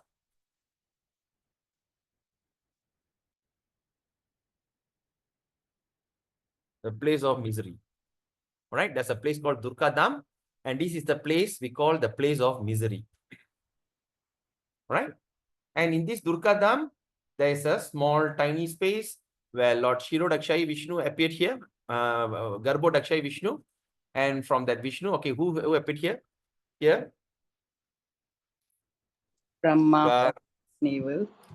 huh? Lord Brahma from his navel. Yes.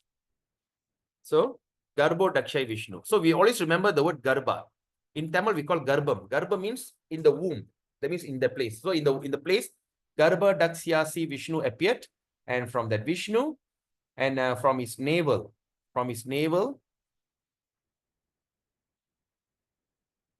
okay, from his navel, okay, appeared here. Who appeared here? This is the place where Lord Brahma appeared. The Brahma is here. All right. So from Vishnu to Brahma, all right, the Brahma. Okay, Brahma appeared here, born here. Okay. Now, from Vishnu to Brahma, in between there is 14 planets. Okay, there are 14 planets. So let's look at one by one. So that means Brahma is the first planet. 2, 3, 4, 5, 6. And the 7th planet is looks this color, blue. Then continue by other planet. 1, 2, 3, 4, 5, 6, 7, 8, 9, 10, 11, 12, 13, and 14. Okay, there's a 14 planets. And where do we stay? We stay somewhere here. All right, this is the place where we are reciting, the Earth planet.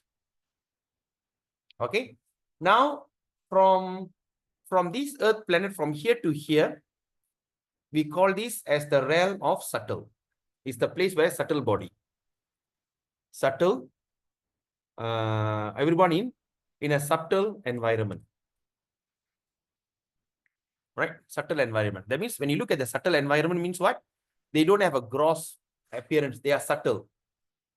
And from here and here to here, there's a place. Okay, this is the place where we call as the gross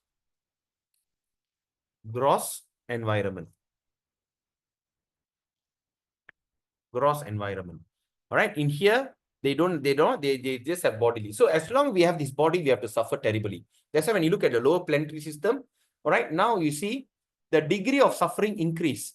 From here, the degree of suffering increase. You come to the last part is hellish planet. Is gross environment. So you're given a body, say like now I hit like this, just no problem.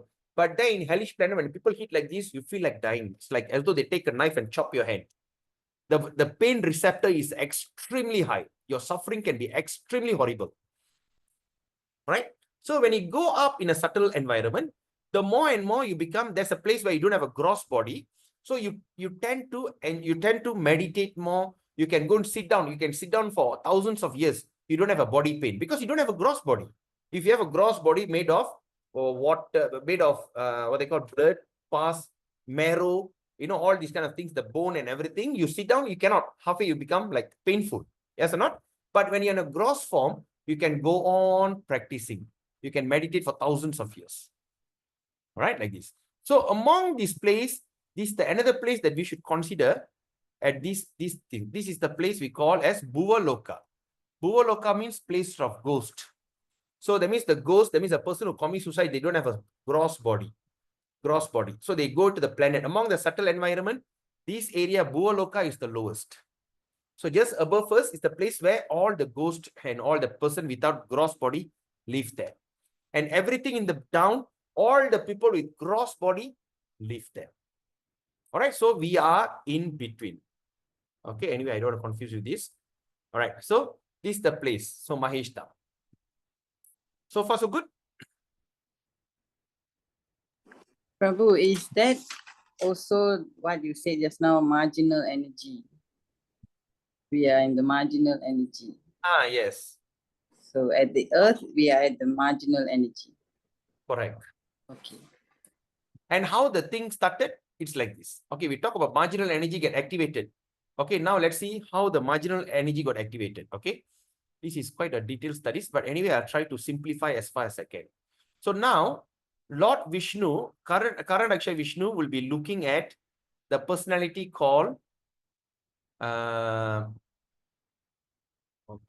I mean, if you don't understand, also still okay, but you just try to get that idea. All right. So current Akshay Vishnu will be looking at a personality called as Rama Devi. Okay. Actually, you should have okay, Rama Devi. All right. So this Rama Devi. Okay. Now we must remember that we have to put a dash here because it's not Rama. This is called okay. So we call as Rama Devi, not Rama, Rama. So when the Lord looks at this, there is a shadow. All right.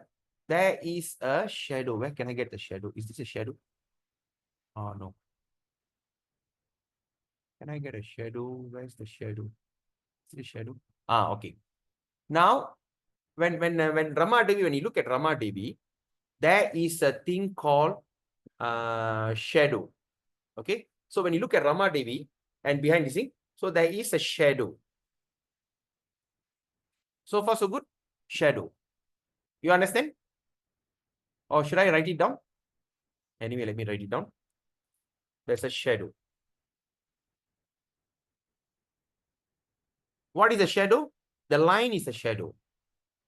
And that shadow of Rama Devi became Maya Devi. You got it? That shadow of Rama Devi is Maya Devi. And she's the one who serves Krishna as the superintendent of this place. Okay?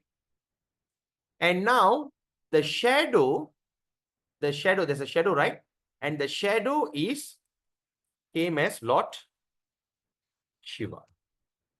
This is called Rudra. No, not the Shiva, but it's called Rudra. Now, anyway, I don't want to confuse you.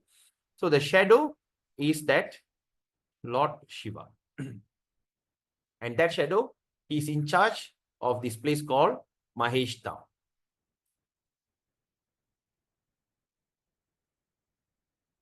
Everyone, are you following me? Hey, Prabhu, can. Prabhu, is there another name for Rama Devi? Prabhu? I don't know, Prabhu.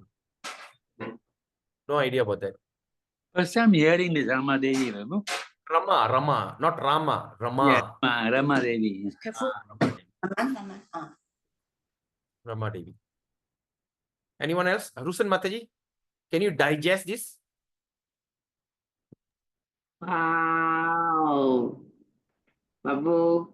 Okay, never mind. Don't worry about digest. Do you get that idea just by drawing? Because still got the shadow, shadow. Hmm? Never mind the whole pictures regarding the shadow. You mean this shadow? Okay. So we are in between. No. That is just now. That's now we are talking about in between. Now I am showing you what is this shadow of the spiritual energy. Now we are going into the detailed studies, how the thing from Goloka came Karna Ocean, then Mahish Dham, then Durga Dham. That's totally different. Don't confuse yourself with this just now discussion and this discussion. Okay, that's two different things. Now we are looking at a bigger picture. Now, do you understand why the external energy is all about? How the external energy started? This is also called as external energy. All right, external energy. Okay, this place is also called external energy. So far, you understand this, huh? Yes. Okay, good. Now, let's see what happened. Now, Lord Brahma start creating. Now, Lord Brahma is creating. He's creating all the things, right? So, when he create the gross body. So, now, what happened? When Karna Dakshaya Ocean look at Rama Devi, okay, now, when Karna Dakshaya look at Rama Devi, the shadow became Maya Devi and the shadow became Lord Shiva. The Rama Devi shadow became Maya Devi and the shadow became Lord Shiva. Okay, that is different. Okay, we put that aside. Now let's look at this. What happened when Karna Daksha Vishnu looked at Rama Devi? What happened when he looked at her? That's when the Jiva Shakti activated. Jiva Shakti, in other words, just in a normal term, we say activated. So what is Jiva Shakti? Can anyone tell me? Just now we read. We, us, humans. Yes. So the possibility of us created. And who are we, Mataji? We are same with Krishna, but we are infinitesimal. We are extremely tiny. Okay. Unliberated souls.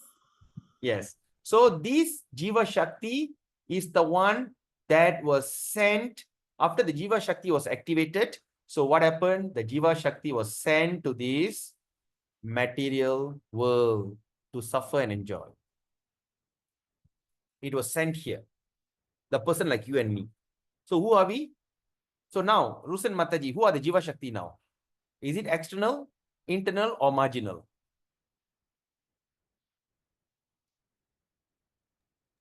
Then ask someone else, not me. No, no, no. No, no. Just now only you say it. Just now only you say it. You can ask someone else. Now you understand what the marginal Shakti. Jiva Shakti is what? Can you see this? Yeah. The marginal. So this is the Jiva Shakti that created was sent into this material world, and this is how we are known as marginal. You understand? Everyone? Come on, please participate. Can Yes. understand. Okay, good. So now you understand where Jiva Shakti come from. That is marginal energy. So when the Jiva Shakti was created, the Jiva Shakti now is a spiritual potency, but entering into a material potency, now you have to create a material sitting. So what happened? So now Lord Brahma start to create. Lord Brahma start to create. No, create. But say like you create a car and the car is useless. So what you need to do? You need to put a battery inside the car. When you put the battery and the fuel, say like, okay, you talk about electric car. So that means once you put a battery, the car come to life. Okay, I hope you all are following me. A car is dead. Say electric car or maybe a toy car is dead. You put a battery inside, it will start functioning. Yes or not? Yes, yes, Prabhu. Okay, Rusen Mata, you get it, Right. So now we put a battery. Say my watch is dead. I put a battery, watch start functioning. All right. That's when it's activated. All right. Now, so now to activate, so Jiva Shakti is the battery and you need to have a car. So that's when what happened? Lord Garbho Daksha Vishnu, he expanded. He expanded further.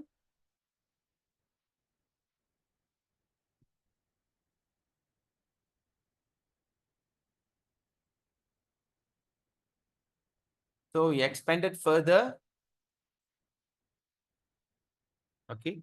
He expanded further as who? As Karana.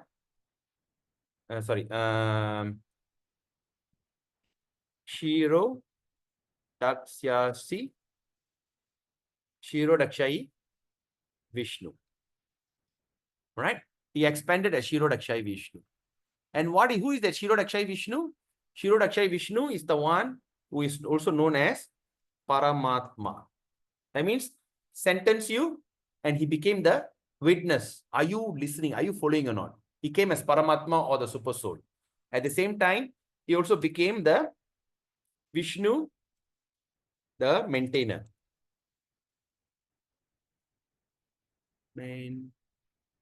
Maintainer. Vishnu, the maintainer. And also he appeared as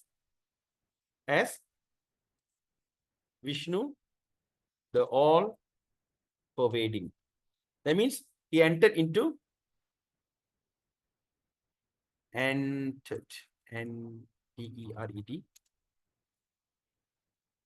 into all atoms.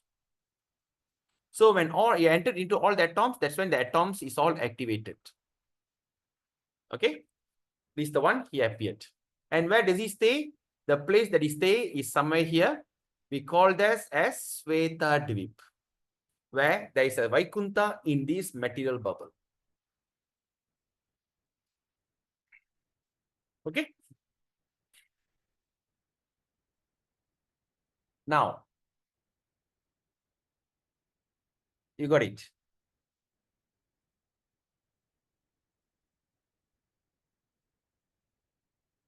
Any question? So Prabhu, Zero Dakshai Vishnu is the one who is in us, in every jiva has our Paramatma, has Correct. a super soul. Yes. But when we leave this body, we are going back home, back to Godhead. So when we leave this body and we are going back home, back to Godhead, you know what happened? The Shirodakshai Vishnu will stay back. The Paramatma will stay back in this place. You and your original form, you pass through all these places and go back home, back to Godhead, to Goloka or Vaikuntha. So what are the things you're going to give up in Durkadam? You're going to give up your gross body. You're also going to give up the Paramatma. You as the pure super soul, the Jiva Shakti, will go straight to Goloka and become, or Vaikuntha Loka, and you start to be the personal, you qualify to be a personal servant of the Lord. Okay? This is only one bubble. There are innumerable bubbles. There's another thing I didn't explain to you about the 8 layers. If we talk about What 8, happens to Paramatma who's left behind, Prabhu? the Paramatma leave you. You left him behind. Where does he go, Prabhu? Okay, now Paramatma is one or many? Many. Are you sure?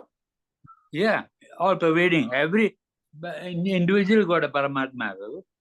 So that means, are they many or one? Many. Oh, one, but split into many, Prabhu. And what is the reference? There's a sun and a sun rays. No, another one.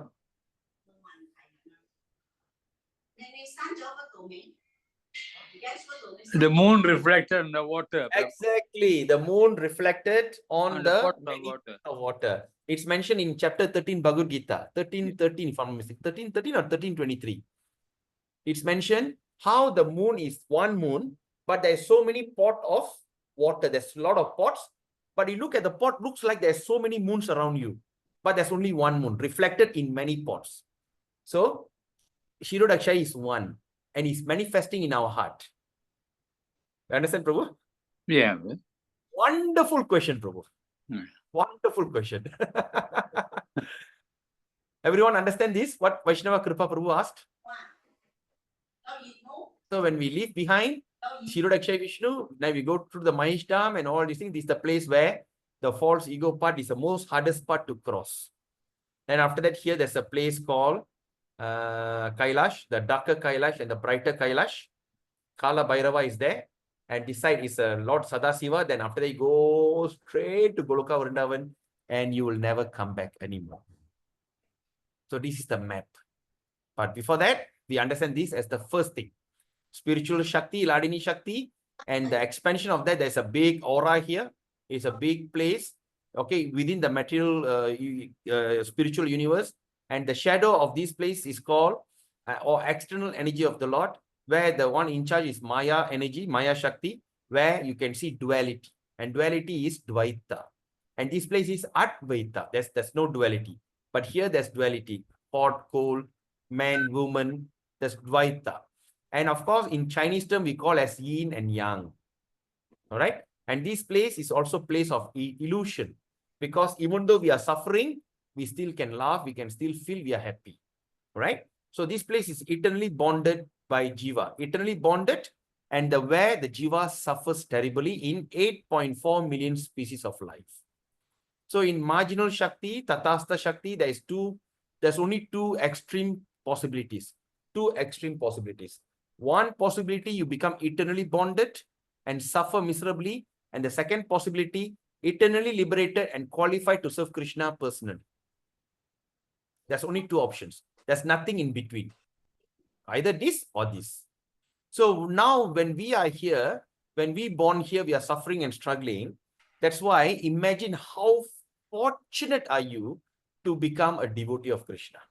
Even you understand, you don't understand. All right. But you must understand, who are we? We are known as the Jiva Shakti. Jiva Shakti is what just now we read in that book. Jiva Shakti is the expansion of Krishna. We are, even though that we are infinitesimal, we are so tiny, it can't be seen. In Bhagavad Gita is mentioned, right? Cannot be killed, cannot be, if you take the tip of the hair, divided into 10,000, that's the size of the Jiva.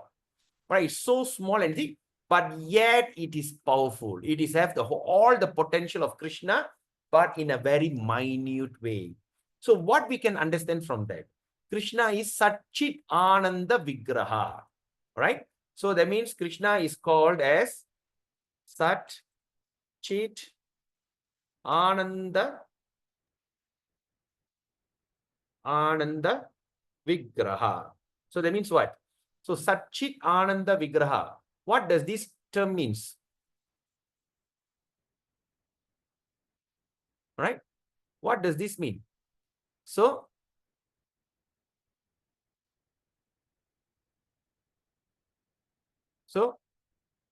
eternal. Eternal means Sat. Eternal. Right? Then second is full of knowledge. Full of knowledge is Chit Shakti. Then number 3 is Ananda. Beautiful form. That means we have form. We are not this thing. So that's a Ananda Vigraha. Ananda Vigraha means beautiful form. So when we are also that, we are still the minute, we as a human being, we have the minute. That means we also have eternity. We are full of knowledge. How do we understand the full of knowledge means? The understanding of full of knowledge means you know the entire Vedas. Now, like Rusan Mataji is struggling to understand. All right. She's struggling to understand why. Because she is also under the material environment, because the material intelligent, and she's trying to understand things. But you must understand, Rusan Mataji, you know all these things. So now is the time that we are reactivating our forgotten thing, because we are Satchit Ananda. We have the Chit potency in us. You know, because we are what? Because we are Tatastha Shakti. We are Jiva Shakti. We are Jiva Shakti. We are expanded from Krishna, just like the water of the sea and the sea water. So we know all the four we know all the four Vedas and everything. So now we are trying to understand, right? So that's why our reason for these detailed studies is not to become a Pandit, not to become a scholar, not to show that we know so many things, we go around. That is for our own nourishment. What is that nourishment? Try to kindle back the things that we have forgotten. We have forgotten all these things. So now we are right to kindle back. All right. So we are the Jiva Shakti who are Satchit Ananda, all right, who is also the marginal Tatastha Shakti. All right. So that means I am spiritual and I'm living in a material body. All right. So, and this is the thing. So how the thing is activated? First, Lord Goloka, from Goloka, Krishna expanded as Narayana. Of course, there's so many expansions. Okay, I don't want to confuse you with that. And then he came in the form of Karna Dakshay Vishnu, the one who causing effect, the cause of all causes. All right, Sarva Karana Karanam, cause of all causes. So Karna Dakshay, so he came here, he sit in the water, and all the bubble come out from his body, and this is one of the bubble I'm talking about. And in that bubble, there's a 2-layer. First is Mahesh Dham, the place where Lord Shiva is in charge of this, and of course Durga Dham, the place where illusion personified. So now what happened? So he sat there, he called upon Rama Devi. He called upon Rama Devi. He looked at Rama Devi, and when looking at it, he impregnated Rama Devi. That means Rama Devi became pregnant, or in our local human layman term, we just say she became pregnant. When Lord Narayana, Karna Daksha Vishnu looked at her, she became pregnant. And she gave birth. What she gave? She gave to Jiva. All right? That's in layman term. So that means all the Jiva Shakti. That means the Jiva Shakti is impregnated through Rama Devi, and all the Jivas start to appear. So all the Jivas appear and thrown into this material place to suffer. So then, who is the person going to be in charge of this place? So then, when you looked at Rama Devi is so bright, and behind Rama Devi, there's a reflection. That when you looked at Vishnu, and behind this Vishnu, there's a shadow. So the Rama Devi shadow became Maya Devi. So Rama Devi is also called as a, what you call it? Yoga Maya, Mahamaya. Which one is which one? Yoga Maya. Okay, Yoga Maya is the one that Subhatra is known as Yoga Maya, right? I'm always confused with this. Right. So anyway, so the one in charge. So the shadow of that became Maya. And Maya Devi was sent to this place as Durga. Dur means suffering. Ga means inflictor. The one who give you suffering called Durga. All right. Dur means they call Duratma. What's it called? The miserable Atma or terrible Atma. All right. Durlabha. Durlabha means the one who out of the suffering. Dur means suffering. Labha means out of it. So Dur means suffering. So she was sent here as the servant of Krishna to serve as a superintendent or as the warden in the prison that she creates through threefold of misery. You know, she carries a trident. You know the trident, right? She holds a trident, the threefold misery. And through the trident, she controls this entire universe. Then, in between, to manage Durga, so the shadow, the Rama Devi, to hear the line of the shadow, it came Lord Shiva. So Lord Shiva was here to control Durga. So Lord Shiva married Durga. That's why Shiva, Parvati, Durga. But this is all on material standard. Once you go to the spiritual, that Lord Shiva is actually Sadasiva. Sadasiva. Right? Lord Ganapati is Vakreshwara in Vaikuntha Loka. So all the people in Vaikuntha Loka will expand here as a Deva to do this localized training, as how Lord Krishna came in the form of Karnadaksha Vishnu. Like that, all came here to do this local distinct. Right? Okay, now. Just like, for instance, when the king comes to Ipoh and he comes along with his minister. So first, you would say like there's an agriculture minister. The agriculture minister is the minister that takes care of the entire Malaysia agriculture, farming. But once he followed the king come to Ipoh, what will he do? He called upon the agriculture department Pengara director. He called upon the local director here. But there, maybe he look at DG, Director General of Agriculture in KL when he's in official duty. But when he comes to Ipoh, he called upon the local director.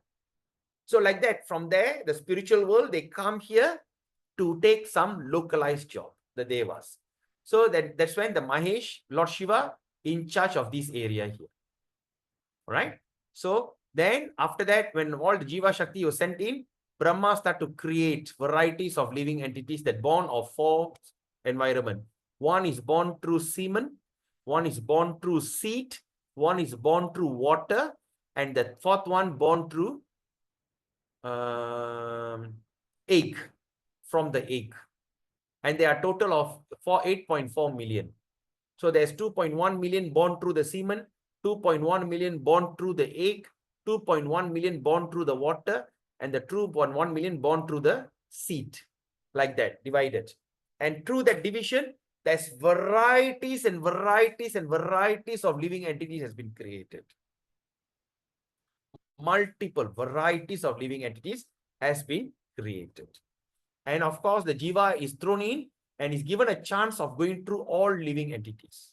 In other words, we have gone through everything. If you think you want to be a Deva, you have been a Deva before. You know, everything. Even once you became a Lord Brahma, even Lord Brahma also, you have been a Lord Brahma. We have gone through everything. Even we have born as a worm in the stool. Even when we see an ant, we were ant before. Like that, we have gone through everything. All right. So he created, and Karnadaksha Vishnu, what happened? So once you infuse into a living entity body, you need to be directed. You know. So what happened? Krishna came in the form of Karnadaksha, Paramatma, lives in the body as though a big machinery driven by him. Mentioned in chapter 13. of Bhagavad Gita. Lord Krishna says, I go in and I am the permitter and I am the approver. Okay. What is the verse? The verse is, there's a Bhagavad Gita mentioned in chapter 13, text 23. Upadrastanumantacha Bharta Bhokta Maheshwara Paramatmeti Chapyukta Dehesmin Purusha Para. Yet in this body there's another, a transcendental enjoyer, who is the Lord, the supreme proprietor, who exists as the overseer. He come there to check on you. You really are changing, checking on you. Then at the same time, permitter. He's the one approves. You want to have fun, he approves it. You know, and who is known as the super soul. In Bhagavad Gita is mentioned, right? So he also comes as the super soul. He takes care everything until you pass the exam. Just like sometimes when you want to learn driving, the JPG officer sit beside you and see you driving. He don't say anything. You drive, I see.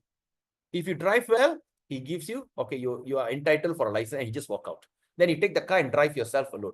Similarly, in this material world, when we are there, Lord, the Paramatma is staying there and watching over you. You know, when you start to desire for Krishna consciousness, if you want to desire for Krishna, even you think, hey, I'm not qualified, doesn't matter.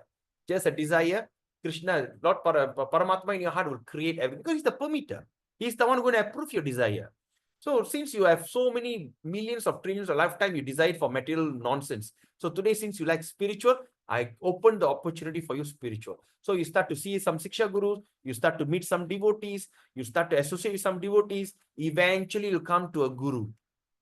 The same Diksha, the Chaitya Guru inside will come appear in front of Guru, and that Guru will tell you what is that plan of going back to God. Because without the mercy of a Guru, these places is impenetrable. You can't break this thing and come out. Okay, you cannot penetrate out. It is impossible. We study that in the next chapter, chapter 15. All right, Bhajana. Okay, Nama Bhajan. There, the final this thing, Lord, Bhakti Vinod Thakur will be commenting. All right. So like that. So current actually he says Vishnu Paramatma and also the maintainer. Oh, wrong spelling. So he's supposed to be maintainer. So Vishnu as the maintainer, he maintains everything. That means you get enough rain, enough water, everything that you need to survive in your this specific species, he'll provide you. You know, just like the frog, no need to ask, I need fly to eat. Somewhere or other, the fly will come to him, he will eat the fly. The snake, no need to pray, oh, Krishna, give me a daily bread. Can you give me something to eat today? No need. When he goes, suddenly one frog will appear there. And the frog will be naive. He'll be in dimension, Dilulu. The frog even doesn't realize the snake is coming because that's supposed to be eaten. Like that, all the food chain are created. But when it comes to the human food, it's only given vegetables, roots. But these humans are so crazy, they take the animal, they kill that animal and eating the flesh. Disgusting. And our human body cannot digest the flesh. That is why we need to cook it. We need to burn it. We have to fry it. We have to deep cook it. We cook it to eat because if we don't cook, your stomach cannot digest. Right? So like that. So all these kind of things are there. So the maintainer and also Vishnu, not Vishnu. Yeah? Vishnu, the all-pervading. He entered into all the atoms and all the atoms are activated. So I hope you all understand this term. Is it okay? Good? Very okay, Prabhu. Really, it's a lot of enlightenment there. Yeah, it was a little bit fast just now, but yes, with this is very much. No, actually, I was thinking Monday we're going to start that, and I think your time is up. You know, I've not finished yet, and in fact, I cannot control myself by not studying it very detailed. You know, but anyway, so that's when I start. I just say, cool down, relax. Thanks to Rusan Chang Mataji, he said, can we take a break? That's when I start to realize, oh my God, I was too fast. So, like what the paragraph that we read yesterday, just now, this is what all it's supposed to mean. Okay, Rusan Chang Mataji. Prabhu, today my brain, my stomach ill. Okay, no worries. No worries. Don't think how the thing going to get digest. See, for instance, when you eat, you don't need to think how the food going to get digest. Simply eat. And how the digestion happen? It happens unknowingly. Similarly, just know this, and how the thing going to get digested in you is depends on Krishna. Okay? Or you can come back to the video and watch again. Right? Okay. Is there any other questions? Anybody who would like to ask any question? Because if I come out of it, I cannot go back to this. All right. Is there any questions? All the devotees on this topic. Chanalakshmi Mataji, Karpya Saras Mataji, Nanda Devi Mataji, Sadguna Mataji, Vaishnava Kripa Prabhu. Do you have any question on this? 5, 4, 3, 2, 1. Okay. Any question on this? 5, 4, 3, 2, 1. All right. Any question on this?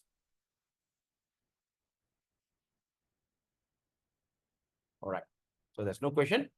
So it's already 12:05 and we have only covered Krishna, Krishna, Krishna. We only covered up to shadow. Okay. That means we understand those who are eternally liberated, qualified as Krishna's eternal servant, the spiritual sky, those who are eternally bonded, engaged, and suffer in the material shadow away from Krishna. Right? The jiva dwelling in the material world are two types.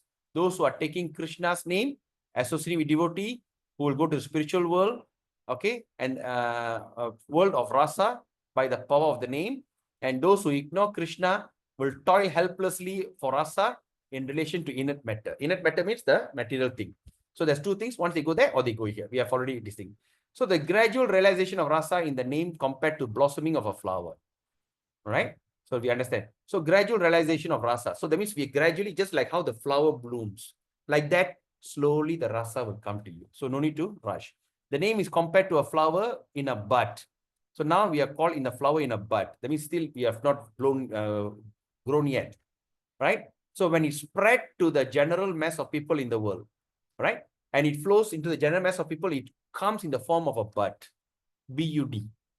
Okay? But when one realizes the beautiful form of Krishna in Goloka Vrindavan through continual chanting of the name, that is compared to the partially open the flower. So when we get the bud, when we start to chant, it looks like as though it's like slowly opening. And continuing sadhana further. That means keep going on a devotional service. When Krishna's 64 qualities become revealed in the name. You know, Krishna got 64 qualities. Okay, revealed in the name, that is compared to fragrance from the flower half open. So when we understand the 64 qualities that start to appear in the name, it's like as though like the fragrance, little smell is coming from the half open flower. So when one realizes the eternal pastime of Krishna in Goloka Vrindavan, so when you start to understand the eternal servant of Krishna, pastime, the flower is full blown.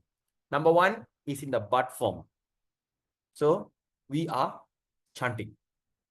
Then we understand 64 Krishna's quality. It just partially open and little smell, fragrant. Then after that, we start to remember that we start to understand the Krishna's pastime in Goloka Vrindavan, how he dance with gopis, how he do this and this thing. And that's when the flower is fully blown. And then by the great mercy of the name, okay, the original energy of Ladini, please, Ladini Shakti, and Samvit consciousness belonging to the spiritual world. Remember, you may think, what is Samvit consciousness? The consciousness in spiritual world is called Samvit, right? Whose prime embodiment is Radharani, who's in charge. The Radharani is in charge. He will unite in the form of Bhakti Devi and descend in the form of upon the small jiva. That means the prime embodiment Radharani, then she will unite in the form of Bhakti Devi, Tulsi Maharani, will descend and descend upon the small jiva. We are the small tiny jiva, Jiva Shakti. It will come and descend into our heart, who possesses only a small portion of Ladini. We only got a small portion of Ladini, right? And Samvit energy. Okay? From the transcendental realm, that means the Goloka, Bhakti Devi reveals to the jiva the full rasa in the name. That's why you chanting looking at Tulsi Maharani. And by her mercy, the jiva takes on his spiritual body and enters into the pastime and tastes the rasa. Gauranga. So the next is the 4 ingredient we will discuss tomorrow. Okay. So with this, we end the session today. Today is such a beautiful session. Thank you all for your time and your enthusiasm, to understand this subject matter. So now the question is, tomorrow is Saturday. Is it okay we do the class in the morning? Is it okay for everyone to join the class on tomorrow, Saturday morning? We starts at, because I send the sun around 8 o'clock, 8:30. Say we start at 9:30, or say like, should be around, say, make safe, play safe, 9:30. We start at 9:30 until 12. Is it okay? Tomorrow we meet up and continue our discussion.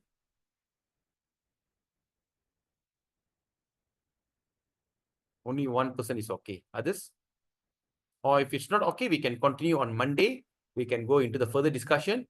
We can delay the act of devotion. So please comment in the group. Okay, we comment in the group whether we can meet tomorrow or prefer to do it on Monday. Right? So till then, thank you so much. Thank you so much for all your questions, for all your listening. And Rusan Chang Mataji and Gandhi Mataji is the superstars today, heroines today. And of course, Vaishnava Kripa Prabhu was a sole hero in the group. So all your questions are very intriguing, creates a trigger more and more understanding and enthusiasm in understanding this Shastra. Right? So Srila Bhakti Vinod Thakur ki jai, Srila Harinam Cintamani ki jai, Srila Prabhupada ki jai. Gora Premanande Hari Hari Bol. Have a beautiful weekend ahead. So if you think you want to have a class, we meet up tomorrow. If not, we can still do on Monday. As what I realize is my humble apology. I shouldn't have rushed because this is a heavy subject matter and all those who are new devotees are trying to learn, right? So we still take our own sweet time, which is our standard, right?